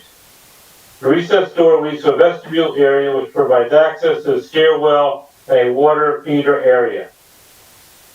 The remainder of the first floor contains the two one-bedroom units of 705 and 739 square feet that include a full bathroom, a half bathroom, a utility closet, a laundry area, and an open kitchen and living room plan in each unit. The floor plans for the second and third floor units are identical. Each floor has two units each, a front and a rear unit. There is a 691 square foot and 725 square foot one-bedroom unit on each floor. Each unit includes a bedroom, a full bathroom, a half bathroom, a utility closet, a laundry area, and an open kitchen and living area. Drawing SK2 are the building elevations. The front elevation view from Godwin Avenue indicates that this 30-foot tall, three-story building has a modern double and single window on each of the three floors. The type of construction material is not indicated. The rear elevation view of the building indicates two single windows on each of the three floors. The left side elevation indicates the access door into the building and windows on all three floors. The right side elevation indicates no windows. This is a flat roof building. The intent of the RA2 residential district of 4th Ward redevelopment plan is to permit a more intensive residential use of land with various types of dwellings. The surrounding existing dwellings consist of some older and some newer multifamily dwellings of 3 stories in height in fair to good condition. Within the RA-2 district of the 4th Ward redevelopment plan, there are other examples of both new and recently approved multiple unit residential buildings that have replaced older structures that have either been vacant and abandoned or in long vacant lots. As this is a redevelopment area, the planning board must determine whether the granting of the requested variances to allow the number of dwelling units proposed by the applicant is appropriate for the lot and the immediate surrounding area. The applicant requests variances for the following conditions for this proposed 6-unit structure. Lot area is 5,000 square feet is required and 2,962 square feet is existing. Lot width, as a minimum lot width of 50 feet is required, and a lot width of 25 feet is existing. One side yard setback as a minimum of 5 feet is required and 0 feet is provided, and rear yard setback as a minimum of 20 feet is required and 18 feet is proposed. Residential apartment construction is permitted within the redevelopment area. A mixture of different types of residential units is encouraged. The planning board should determine whether the land area of this parcel is suitable for the number and type of apartment units proposed. As per the 4th Ward redevelopment plan, lots with a width of 25 feet or less are not required to provide off-street parking. It shall be the responsibility of the applicant and/or the preparer of the plan to obtain a letter from the city engineer indicating the plans have been satisfactorily reviewed prior to the plans being released to the construction official. Surrounding land uses. This proposal is within the Ridley Park section of the city within the 4th Ward redevelopment plan. In conclusion, the applicant estimates the cost of this proposal at approximately $300,000. The applicant should incorporate the design elements contained within the 4th Ward redevelopment plan on the site and within the building. That is your staff review for this proposal, Madam Chairwoman. Thank you, Mr. Maricondo. Yes, thank you again, Madam Chair, and good evening again to the commissioners. Tonight, we are presenting an application here tonight, which is within the 4th Ward redevelopment zone that is very similar in nature and lot size to other recently reviewed and approved projects. On behalf of this applicant, we hope that this project presents to you another positive presentation with respect to this applicant and other applicants in the area who are following also, with respect to the creation of quality needed housing in the area and, replacement of poor housing stock in the area, which of course Mr. Williams will talk about also. Again, we're seeking, the approval for the kind of residential units that fit a certain demographic that will also be touched upon. And we believe that this application, when fully presented by Mr. Evans and Mr. Williams, will establish for you the clear criteria for giving the applicant an opportunity to continue that development trend that we've been working with over the last several years. That being said, I'm going to call Mr. Evans, and the applicant, and then Mr. Williams. So you want to have the three witnesses this evening? Yes. All right, please, yeah, Mr. Evans, go ahead. Melinda? Thank you. Raise your right hand. You swear affirm the testimony you're about to give is the truth, the whole truth, and nothing but the truth? Yes, I do. Say your full name for the record. Matthew Evans, architect, planner, presenting as an architect this evening, 470 Chamberlain Ave, Paterson, New Jersey. Thank you. We accept him as an expert witness. Thank you. Thank you again, Madam Chair. Mr. Evans, you heard Mr. Deutsch's report. Yes. Could you give us an overview of what the applicant proposes to do on this site? Okay, I'll post the PDF. So we have the sheets. I'll go through this 4 sheets. We have right now, we showed the existing conditions, which was a structure at the time, in the property. What we're doing is we are demolishing, part of this application was to demolish the existing structures and propose a new 6-unit, 3-story building in place of that. The property is irregularly shaped. It's a little wider in the back. It's 50 feet in the back, and it's 101 feet, 0.14 deep. The width of the property is 25 feet in the front, and this is a similar structure to others that we proposed for the developer, and this would be consistent with those approvals. Going to the floor plans, I'll walk through it. We have the ground floor plan. We have the front unit is a 1-bedroom, 705 square feet, 739 in the rear. Those meet the minimum criteria for the living space. We have a central stair. We have the each unit has their own laundry facilities, separate independent mechanicals. We have a nice large bedroom and a bathroom. Each one has a private bathroom and a powder room, public. And we also show that on each floor. And all the 1-bedroom apartments are consistent with meeting the minimum criteria for the living space. So those would be consistent going from the 1st, 2nd, and 3rd floor, and they would all be 1-bedroom units. Showing the front elevation, we have the front elevation, which has a side entrance to the left of the front, and we have a mix of materials on the facade. Then we have the left side elevation, which shows the main entry to the building, which we have 1, 2, 3, 4, 5, 6 units to the left and right of that entrance. The rear elevation has a bathroom window and a bedroom window, and then we have the right side elevation, which is pretty plain based on the location of it in proximity to the property line. Going into the site plan, this is a little bit different. So we have a large rear yard. It's a 950 square feet of open space in the rear. So that's all dedicated for the apartments. And we also have the all the mechanical units will be on the roof, and they would be screened rooftop condensers. So it would be central air conditioning for each unit, and heating, and all separate utilities and meters for all the tenants.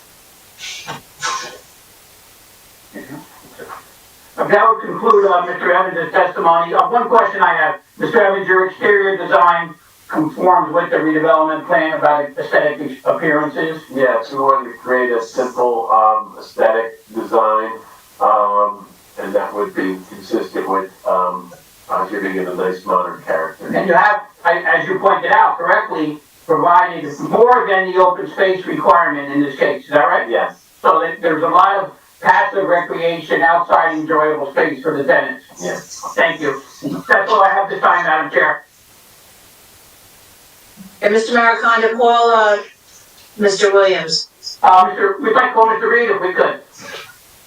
You wanna call Mr. Reed? Yeah, All right. that's usually our order. Otherwise known as I call him Mr. Anderson, so either way. No problem, we'll take either one, no problem. Okay, call him. He's been called for this. Mr. Reed, Please raise your right hand. You swear affirm testimony you're about to give is the truth, the whole truth, Yes, I did. Yes, I did. Say your plan. For the record. Andy Reid, REID, thank you, Mr. Reed, your position with JCM Investors? Director of Development. Thank you very much. As such, fully familiar with this project, is that right? Yes, I am. Okay, you've heard Mr. Deutsch's report, Mr. Evans' testimony. I don't believe we have any issues specifically to address with you, but you're in full agreement with that testimony? Yeah, just one thing I'd like to correct. Sure. The building has since been demolished. It was vacant, it was abandoned. Vapors was going into it. It was in deteriorating condition, and part of it was pushed up against the neighboring property. And it was in such a bad shape and dangerous condition, we had to spend extra money demolishing because we couldn't demolish it in the traditional way. We actually had to get somebody to basically cut it down to protect the neighboring properties and everything. And they were so grateful once we remove it from their property in the dangerous condition from touching their properties. That's a very good point. We appreciate you bringing that to the board's attention. And that's another example of where we're going here now with a vacant lot that was in a dangerous condition before you guys took those necessary steps. At this time, also, you're going to provide the normal security and lighting that is traditional on your developments? Yes. Yeah. And that includes basically 24-hour surveillance service? Yes. Okay. And the plan will suit a particular demographic. You found a need for these size units in this area? 6 units, yes. Right, and the number of bedrooms are the need, that particular size? Yeah. Yes. Yeah, okay. That's all I have, Madam Chair. Okay, I'm going to open it up to the public for questions for Mr. Reed or for the architect, Mr. Evans. So at this time, if anyone in the public has any questions of either Mr. Reed or Mr. Evans. Hold on, I'm just trying to find my phone number. Bear with me. Which all of a sudden now I seem to have lost. Oh, here it is. Okay, please call in on number 973-321-1579, and the meeting ID number is 711-680-001. I'll allow 2 minutes for call-ins, 3 minutes for questions. Only questions at this time of Mr. Evans or Mr. Reed. Thank you.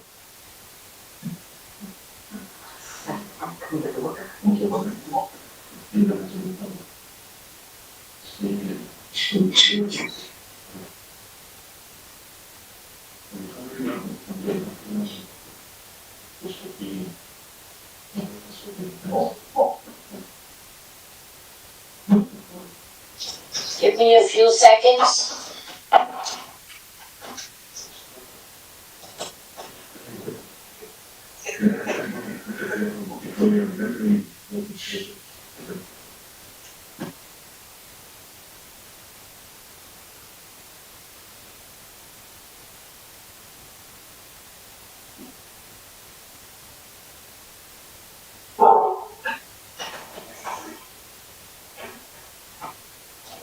Chairwoman, we have no callers at this time. Thank you very much.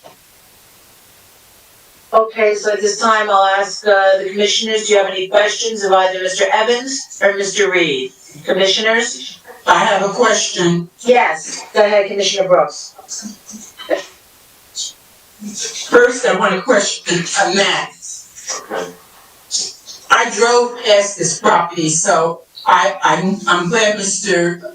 Reed explained that it's a vacant lot now. They must have so they tore something down. I rode by this building, this property, and Matt, here's what I wanna know. Is this a building that you designed, that you're gonna put in sideways so that the door to this is gonna be from the left side? It's not gonna be a front door on the Goblin Avenue side. It's gonna be facing the building that's next to it. Is that right? The side entrance building, yes. The side entrance, that's the entrance. It's the side entrance building, right? Is that's it? So it's no entrance on the Goblin Avenue side. Right. What I'm saying is, you're putting the building in. You're putting the building into this, in between these two buildings, with almost the same design that's at 137 Goblin. Is that? Because I rode by 137 too. And what I want to know is, this is a 6-family, and what was there originally was a 3-family. So now you're putting a 6-family, and the way you're doing it is, you're turning it sideways. I mean, according to your plans, the commissioners can't really see what your plans is indicating, but that building that you're proposing is going to be the entrance is going to be almost like through an alleyway, but it's not. The front part of the side entrance is going to be, it's not going to be the entrance from Goblin Avenue, correct? Yeah, it's gonna have basically a walkway that accesses the entrance, and then it accesses the rear amenity space in the back also. So it's basically consistent with the, it's 5 feet between the property line and the building. Right. And so, and then the building has 53% of the lot, but the approximate dimensions is something like 20 feet in width and 80 feet in length, which is about 1,600 square feet of actual property, right? That's what you're gonna build. No? Yeah, there's a footprint. Yeah. Yeah. Okay, so you're gonna have a 6-family next to two, look like to me, two families, and this is gonna be a 6-family in between those. With windows, you have a right side elevation with no windows at all. So, the neighbors on the one side is gonna be looking at the side building with nothing. They're not gonna be able to see the sky or anything, because that building is gonna block it. And what I also wanna know is your elevations, although you might not need a height variance, is this a similar height to what is there now? Yeah, this would be a little lower. You know, it's not as high as the other buildings adjacent to it. Those others are, I believe, they're 3-family flats on the left and right. And those would be, let's say, 3 families would be at least 2 or 3 bedroom units each. So you have from 6 to 9 bedrooms, which would be consistent with what we're proposing. We have 6 bedrooms total. 1 bedroom unit. Right. So you have 6 units that's going in with and the story is going to be a 3-story height, right? That's what you're saying. Yeah, that's what it is, 3 stories. And this meets this is in line with what's there now. Because when I rode down Goblin Avenue, and I rode all up and down Goblin Avenue, and it doesn't look like it conforms to what's there now. Now I know that because it's a new construction, but my My problem, Matt, is this couple of the designs that you put out that I've gotten so much feedback on, and so I don't want that to happen again. Now, this is similar to what, to me, that is what happened with the ones on Fair Street, the other one on Godwin Avenue. I know that it's not those attic floors or whatever you did with that other building, but what I'm saying is that, what I'm saying now is you're still doing a 6-family in between these 2-3 families. You don't think that that's like an over process of property on that little piece of property? We're gonna let Mr. Williams testify to that, and also Mr. Reed, if you wouldn't mind, Commissioners. That falls more within the planning testimony. But I would point Mr. out Reed? that. Yes. All right, Commissioner Brooks, first of all, I'm aware of the properties you're talking about at 175 Darwin Ave and 122 Fair and 16th Avenue. Obviously, we've been hearing a lot of concern about that this design, that's why I think the area wasn't ready for that type of modern design. So this building here is not that design.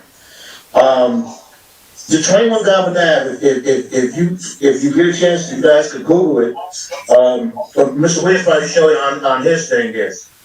Those two buildings on both sides of that property are 3 families, and they have like 3 bedrooms in it. Now, the property that we're talking about, 21 Darwin Ave, when my friend James Thorpe owned it, they had 3 bedrooms on the first floor, 3 bedrooms on the second floor, 3 bedrooms on the third floor. And if you look at the top of it, it's like there was another story. That's up there. There's another story up here. And Thorpe had about 3 bedrooms up there. So the third floor, he used to live there. His family used to live there. That was a family house at one time. And so there's like 6 bedrooms for that top floor, 3 on the second floor, and 3 on the ground floor. He since lost the property, and someone else built it. They fixed it up one time. I don't know what happened, and then just got deteriorated. And if you see the existing setbacks there between those 2 properties, our setback would be not the same. But it's not even really an alley between these 2 properties right here. We're going to have a real alley between our property and the property next door. So Commissioner Brooks, it's not going to be that design. Yes, there you go. It's not going to be that design that I know that you probably was getting a lot of flack for. It's not going to be that. In fact, I don't see how you can have an alley. Well, so I don't understand how you can have an alley. Because our walkway, our property is only like 20 feet wide, so we have like a 5 feet setback on that side there for the tennis to go to that side into the center, so it will not be as close as it is to 19 Darwin Ave as it is right now. It didn't look like that to me when I rode by it. Well, right now, if you went by there 6 weeks ago, it looked like that. But if you go by there now, that building. I know. So we demolished the building. We had to demolish it. I know, and it looks like it's less. It looks like it's less space than the other 2 houses on either side of it. That's what it looks like. It looks like it's a narrow, so I know that in Matt's design, he had to make, if it's gonna be a 6-family, he had to make it on a side, because there's no way he could have made the 6-family regularly, like the front to be on Godwin Avenue, because it's just no way you could have did it, because the property is only like 25 in the front, if that, and then I guess it goes back to like 80 or something. Yeah, it has to go back. But I looked at it today and I thought to myself, how are you gonna do a 6-family? And I understand this design now. That's all I'm saying. No more questions. I already have it figured out in my mind. Okay, thank you. All right, commissioners? I wanted to bring something up. This is Commissioner Figueroa. Yes, go ahead. I just wanted to say, like, before there was a garage in the rear, right? So now in lieu of the garage, we're gonna have some open space back there. Like, yes, it was a large brick garage that extends. It was like an L shape, so it extends back behind the property on the right there, and the brick was deteriorating, so we had to demolish all that stuff there to help protect the other people's property as well. So that adds more to open space back there. So it's like 50 feet wide in the back. Very good. I'm all for that. All right, thank you. Okay. Madam Chair, this is Who Councilman is that, Khalid. Commissioner Udine? No, Councilman Khalid. Oh, Councilman Khalid, go ahead, please. Yes, so, previous structure, basically you had 9 bedrooms. 3 on each floors, correct? Plus an additional 3 on that top floor, which, it had real ceiling height, so some people might call it an attic, some might call it another story. Basically, you're looking at about 12 bedrooms. We're going from 12 bedrooms to 6 bedrooms. We're going from 12 bedrooms to 6 bedrooms. Even though you had 3 family, but you had like 12 bedrooms. So now, even though you're gonna have a 6 unit, but you're gonna have like 6 bedrooms or so, correct?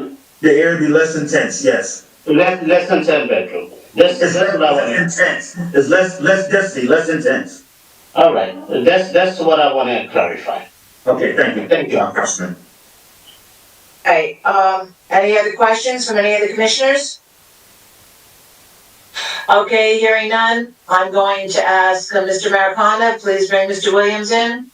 Okay, great, Mr. Williams.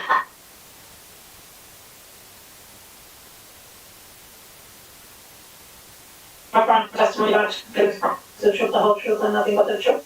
I most certainly do. Please state your full name for the record. Good evening, Commissioners. Good evening, Madam Court Reporter, Madam Secretary. My name is George Weedle Williams with the Nishwain Group headquartered at 105 Grove Street, Suite number 3. Thank you, Mr. Yes, Madam Chair, we asked Mr. Williams to be accepted on his experience and licensing. Yes, we accept him as an expert witness, thank you. Go ahead. Thank you very much. Mr. Williams, obviously you've heard all the testimony and Mr. Deutsch's report this evening, would that be correct? Yes. Thank you very much. Obviously you have a planning analysis to present to us this evening with respect to variances that are created by this application. You can proceed in your normal fashion. I know you would normally have your exhibits at this point, is that correct? Yes. Okay, you may proceed. Thank you, Counselor. Again, good evening, Commissioners. Very quickly, I know the hour is late.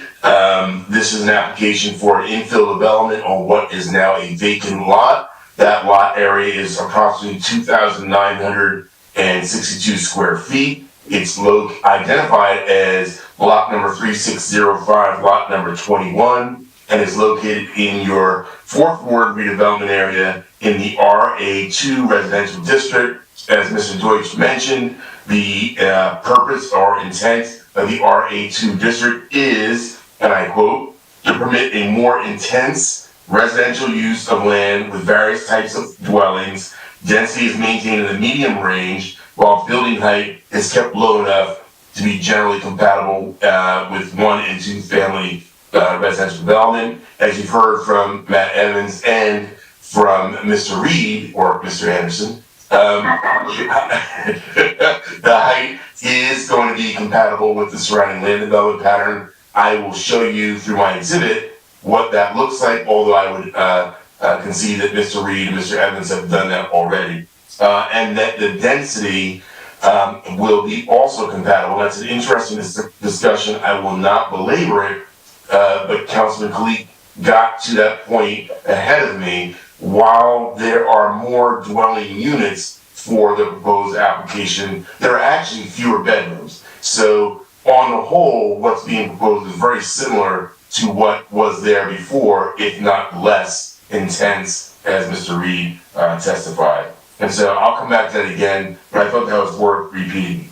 In terms of the proofs, of course, I concur with my colleague, Mr. Deutsch. He gave me a recitation of the proofs. For the record, again, there are reliefs,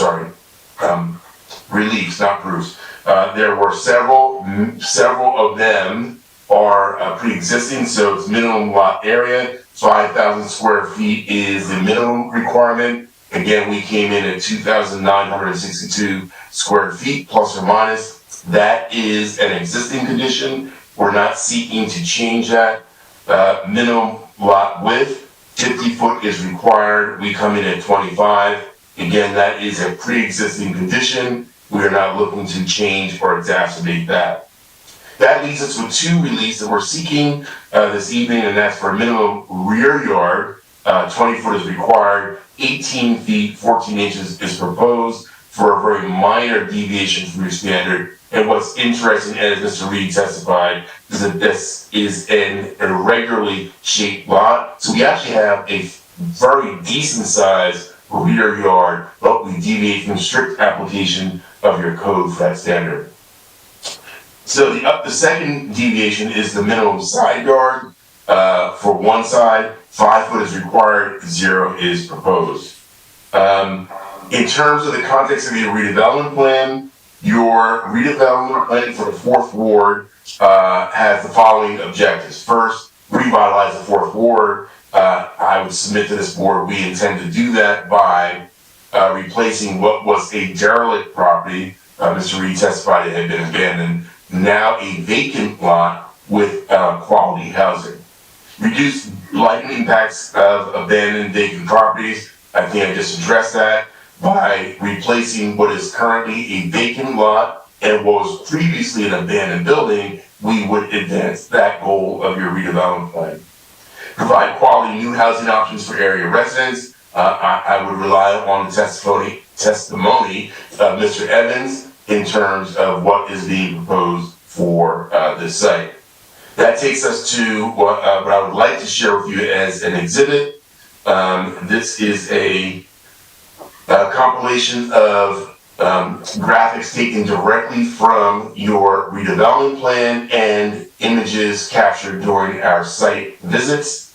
Mr. Aquaviva, I believe we have to mark this, and I would submit to you it's a 6-page exhibit. Nice tie, by the way.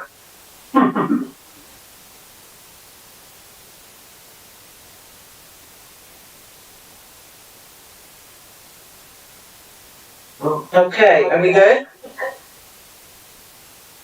For the record, Madam Chair, I'm not sure if Mr. Aquaviva is muted, but this will be our first exhibit. Are we, I'm sorry, we good with this? Madam Chair, I was muted, I apologize. You can mark. Okay. Okay, so we're good, okay. Please proceed. Thank you, Madam Chair. So this exhibit is typical of what we present to the Paterson Planning Board and other land use boards. Again, it's a 6-slide exhibit taking images from your local land development documents and some images that were taken during our site and neighborhood visit. The first slide, slide number 2 is a capture from your redevelopment plan showing our property as a shaded green lot in your RA2 district, just to reinforce the fact that we are indeed in the residential RA2 district. I will just hasten to add that as has been testified previously, this is an irregularly shaped lot, even though it's not captured in this photograph where it looks to be a regularly shaped rectangular lot.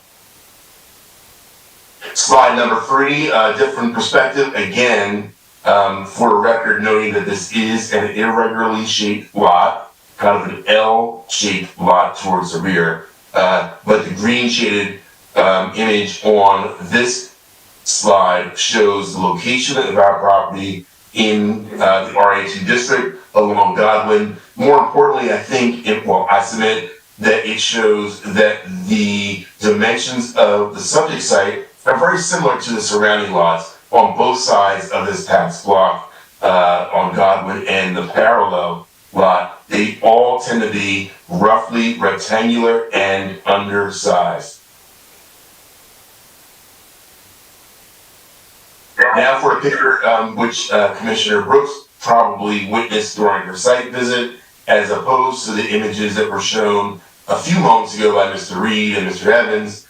This is how the site presents today. Clearly a vacant lot, protected with a chain link fence, and surrounded by similar development scale on both sides of our property. Just a different perspective showing from our vantage point when taking this photo, what the scale of properties on either side of our property appear to be, and in addition, some of the roof pitches. And as you heard Mr. Reed mention, and I believe Mr. Evans in his testimony, what we are proposing will fit in neatly with the existing land development pattern in terms of both scale and building type. A different perspective, looking in the opposite direction, again showing what the housing typologies are in this area. Here, the dimensions and roof pitches are a bit different, but as Mr. Evans mentioned, what's being proposed, certainly in terms of height, is not very different from what you see in this image. And so these are just intended to give you a bit of context for the remainder of my testimony, which speaks directly to the proofs.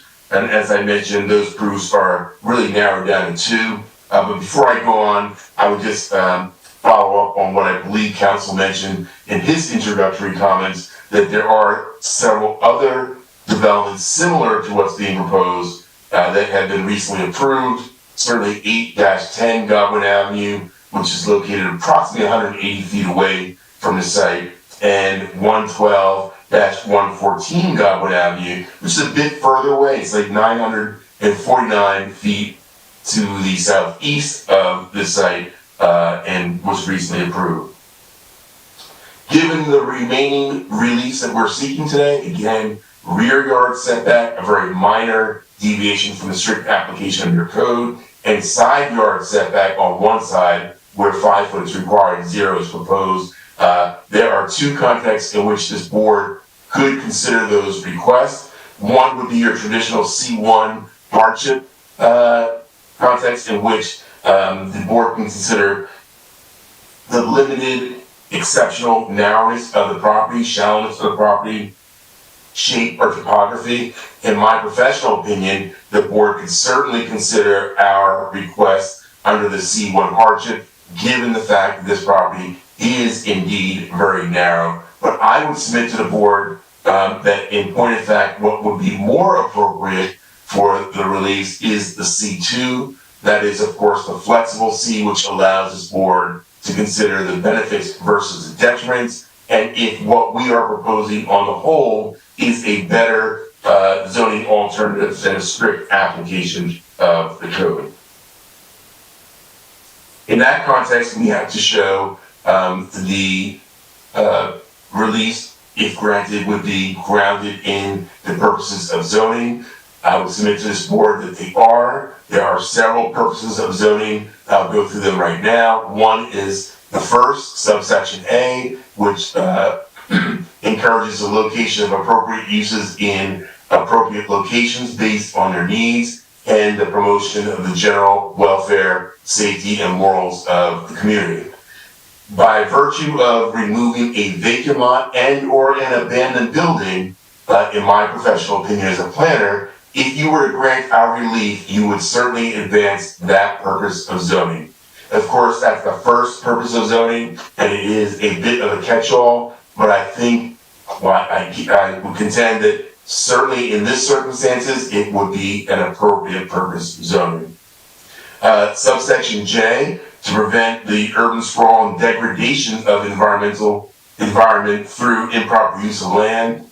In my professional opinion, the infill development that is proposed for you this evening would be a proper use of land, given the goals and objectives of the 4th Ward redevelopment plan as captured both in your board planner's report and in my introductory comments. Last but not least, subsection I, to promote a desirable visual environment through creative development techniques and good civic design. The low-hanging fruit here is, of course, the visual environment would be improved if you were to grant our relief, because you would replace what was either an abandoned property previously or currently a vacant property with what Matt Evans has testified to as an aesthetically pleasing property on this site in the 4th Ward redevelopment area. I underscore in the Fourth Ward redevelopment area, because as this board knows, the purpose of a redevelopment plan is to redress conditions of blight, which include abandoned properties, vacant lots, and deteriorated structures. So by allowing the relief sought, again, two reliefs, side yard on one side and rear yard setbacks, particularly given that the rear yard setback is more of a technical variance because we actually have a large rear yard area, but we would deviate from your code by, I think, 1.5 feet. The other test for C2 is that there are no substantial detriments to public good. In my professional opinion, given the limited release we are seeking, again, side yard on one side and the rear yard setback being tantamount to a technical variance, there would be absolutely no detriment to the public good, certainly not rising to the level of substantial, which comes directly from the municipal land use law. In point of fact, it would be an imperceptible deviation from your code to the layperson. In terms of the benefits outweighing the detriments, in my professional opinion as a planner, the benefits would far outweigh the detriments of the rear yard setback and the side yard setback, given the design approach testified to by Matt Evans.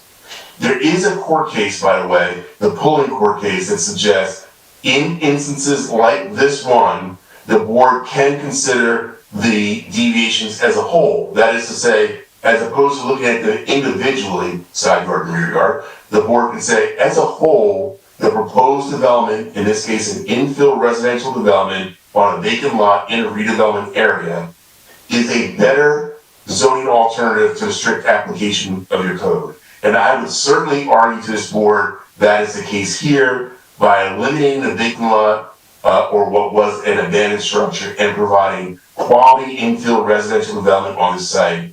The overall development proposal is far better than the strict application of your code for the rear yard setback and the side yard setback. Finally, in my opinion, there are no impairments to your master plan or your zoning code. Certainly, again, none that rise to the level of substantial. In point of fact, as I mentioned in my introductory comments, if you were to grant this relief, you would actually advance the purposes and goals and objectives of your redevelopment plan, which is your zone plan in this particular instance. And I found no inconsistencies with your master plan.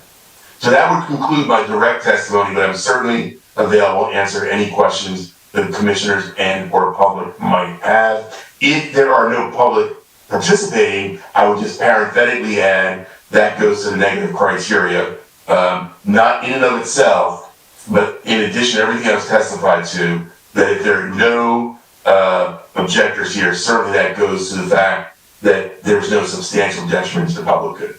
Thank you. Okay, thank you very much. So at this point, I'm going to open it up to the public for questions of Mr. Williams only.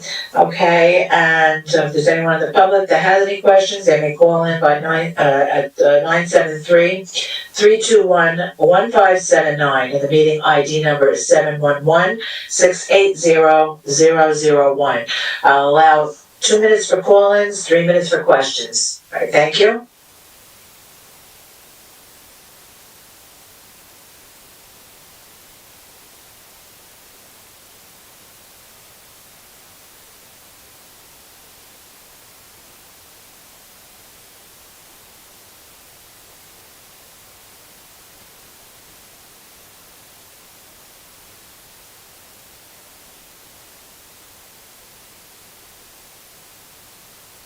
We have no callers at this time, Chairwoman. Thank you, Madam Secretary. So at this time, I'll open it up to the commissioners. Commissioners, any questions of Mr. Williams? Mr. Wade, I do. Yes, go ahead, Commissioner Brooks. Mr. Williams, and you said by the fact that we didn't have any objectors, she says that it's not a problem to the people in the neighborhood, but I think you should rephrase that in future, because the neighborhoods that you are building, and that these places are going up in Godwin Avenue, Fair Street, and Rosa Parks Boulevard, are all tenant occupied properties. So the landlords don't care whether or not you build anything next to them because they don't live there. The public good, as far as I'm concerned, has to do with where people live at. So the notices that go to the owners of these properties in the fourth ward, very seldom are you gonna get objectors in that area because they already feel like they're hopeless and there's no reason for them to make any kind of a objection to anything because they don't even get notified. So you should rephrase that in future. That's all I want to say.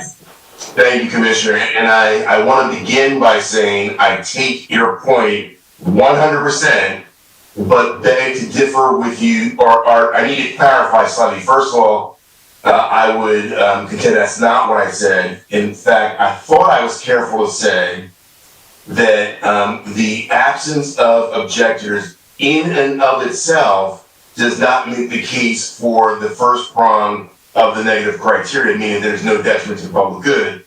I intended to say, and I thought I did, was saying in addition to everything I testified to, the fact that there are no interested parties stating objections to our application kind of is the icing on the cake in terms of that first prong of the negative criteria, meeting no substantial detriment to the public good. But again, I take your point. I didn't hear that. I would only add that respectfully, what I have noticed in my practice that there are, notwithstanding the fact that tenants don't get to notice, given the release we're seeking, it does not negate the fact that owners of properties on either side would have an interest in what's going up in terms of those setbacks, particularly the side yard setback. So I just want to put that on the record. That's where I was going, but I do understand what you're saying. I just want to clarify what I tried to say initially. Okay, any other questions, commissioners? Commissioners? Okay, I hear no other questions, so I'm gonna ask Mr. Mariconda can you take down the, Mr. Williams, can you take down the, Madam Chair, I'm going to try right now. Give me 1 second. Okay, in the meantime, I'm gonna ask Mr. Mariconda to please summarize. Yes, thank you again, Madam Chair and Commissioners. Thank you for hearing us. We think we have established very clearly and concisely this evening with our testimony the fact that this is a very suitable development and a very, I think, really carefully thought out and crafted design by Mr. Evans. If I can give him a little pat on the back on this one, in terms of creating the open space, the design that fits the demographic of the one-bedroom units ideally. Provides whatever we can in terms of outstanding quality of life from an exterior appearance and interior amenities and essential elements that are important to any residential development. And we do believe that based upon the planning testimony, we've established the basis and criteria for the granting of the variances that are presented. The applicant, through his testimony, has established that he made a good faith and very quick effort to demolish the existing structure that was much more intense and took care of the health and safety of the surrounding neighbors as well by virtue of that act. And I believe that that act speaks for itself, number one. And number two, the fact that we're going to be providing new quality housing along this pattern and trend that we've developed in this area, I think allows for sufficient basis for a granting of the approval tonight. Okay. Thank you very much. Okay, thank you, Mr. Mariconda. That being said, I'm going to ask if anyone would like to make a motion on this application. I'll go with the motion. Commissioner. Yes, Commissioner Dean, please go ahead.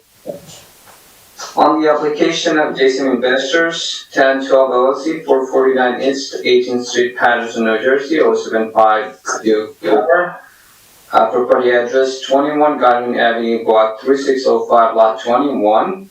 I move that the board attorney prepare a resolution granting the site plan approval of variances subject to city engineer approval and HEP soil conservation district approval. Okay, thank you. Do I have a second? I second. Commissioner Figueroa. Yes, Commissioner Figueroa, okay, the second, okay, roll call, please. Commissioners, Commissioner Brooks,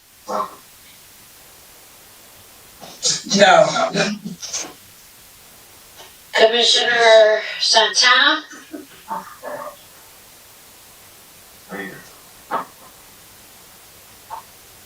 Commissioner Santana? Hello? Did you guys Yes, hear what, me? yes, what's your vote? Yes. Thank you. Her vote is yes. Commissioner Udine, Yes. Commissioner Figueroa, Yes. Chairwoman Northrop. Yes. 4 in the affirmative, 1 no. Madam Councilman, Councilman Khalid. Correct, hold on a moment. Councilman Kalik, all my apologies. Yes, Madam Secretary. Thank you. That is 5 in the affirmative, 1 is no. This application has been approved. Thank you. Thank you. Congratulations. Now we have final, good night, everyone, except for our commissioners. We have some, resolutions that need to be done, so whenever you're ready, Mr. Aquaviva. Thank you, Madam Secretary. Are we ready? I am ready, sir.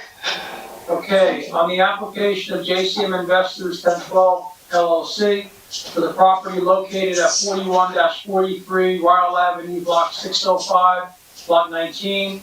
The property being located in the C2 General Commercial District of the First Ward Redevelopment Plan.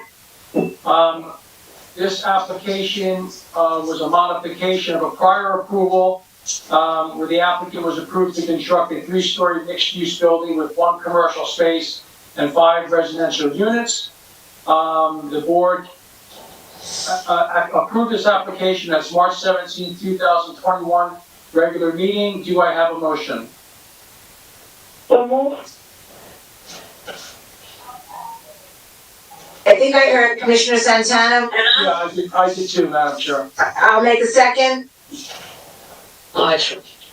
Thank you. First motion, Commissioner Santana, seconded by Chairwoman Northrop. The vote is as follows. Commissioner Brooks, Yes. Yes. Commissioner Santana, Yes. Commissioner Udine, Yes. Commissioner Figueroa, Yes. Councilman Kalik, Yes. and Chairwoman Northrop. Thank you. Yes. This resolution has been adopted. And on the application of JCM Investors 1012 LLC for the property located at 196 Rosa Parks Boulevard, Block 3501, Lot 15. The property being located in the C1 Neighborhood Commercial District of the Fourth Ward Redevelopment Plan. The applicant wants to demolish the existing structure on the site and construct a 3-story mixed-use building on a 3,000-square-foot parcel. The board approved this matter as March 17, 2021 regular meeting. Do I have a motion? Somebody moved, who was that? Was it Councilman Kalik? Yes, I Okay. believe so. Councilman Kalik moved, okay, is there a second? I'll second it, okay, roll call? First motion, Councilman Kalik, second, Chairwoman Northrop. The vote is as follows. Commissioner Brooks, Yes. Commissioner Santana, Yes. Commissioner Udine, Yes. Commissioner Figueroa. Yes. One second. Councilman Kalik, Yes. Chairwoman Northrop. Yes. Okay, is this the last one? One moment. This is 6 in the affirmative. This resolution has been adopted. One more resolution. Okay, go right ahead. Okay, on the application of Joel Corp. for the property located at 9. Wait, I'm sorry, Al? I'm the one that can't hear you. It's like I don't know, there's something wrong with the microphone, I think. I don't know, that's. Joel Court. Better, that's better. Joel Court is 619, 621 East 26th Street. Alright, on the application of Joel Corp. for the property located at 619-621 East 26th Street, Block 3807, Lot 15. the property being located in the R3 High Medium Density Residential District. The applicant sought site plan approval of both variances to construct a 3-story, 6-unit residential duplex on a vacant lot. The board approved this matter at its March 17, 2021 regular meeting. Do I have a motion? So moved. Do I have a second? Second. Second by Commissioner Dean. Roll call, please. Commissioners, Commissioner Figueroa. Yes. Yeah. Thank you. Commissioner Santana. Santana?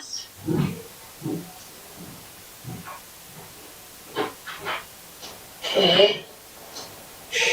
Commissioner Udine. Yes. Councilman Kalik. Yes. Commissioner Santana. Yes. Thank you. Okay. Okay, one moment. Second. Okay, and Chairwoman Northrup. Yes. That's it. There's 6 in the affirmative, 1 recused. And we're good. Thank you very much. Wait. You had 6 in the affirmative with 1 recused? Who recused himself? We only have 6 people tonight. Councilwoman Brooks recused herself at the time of this case, so she doesn't vote. Oh, okay, guys, so it's 5 in the affirmative, And okay. Commissioner Etzel is also present, but he is not present, so he doesn't. Oh, okay, got it. And Yeah, okay, so, here's my question, Mr. Deutsch, please tell us what other meetings we have for the rest of the month so people can mark their calendars. Yes. We have 3 more meetings this month. They are Monday, April 12th, special meeting. 1 or 2? 2. Okay. Wednesday, April 21st, regular meeting, 2 items. And Monday, April 26th, special meeting, 2 applications. Okay. Okay. Everybody, thank you for your time. Thank you all. Good evening. Have a rest of a good evening, whatever's left of it, and good night, everyone. Have a good night. Good night. I make a motion that we close and we all say aye. Aye. Okay. All right, good night, everyone. Good night.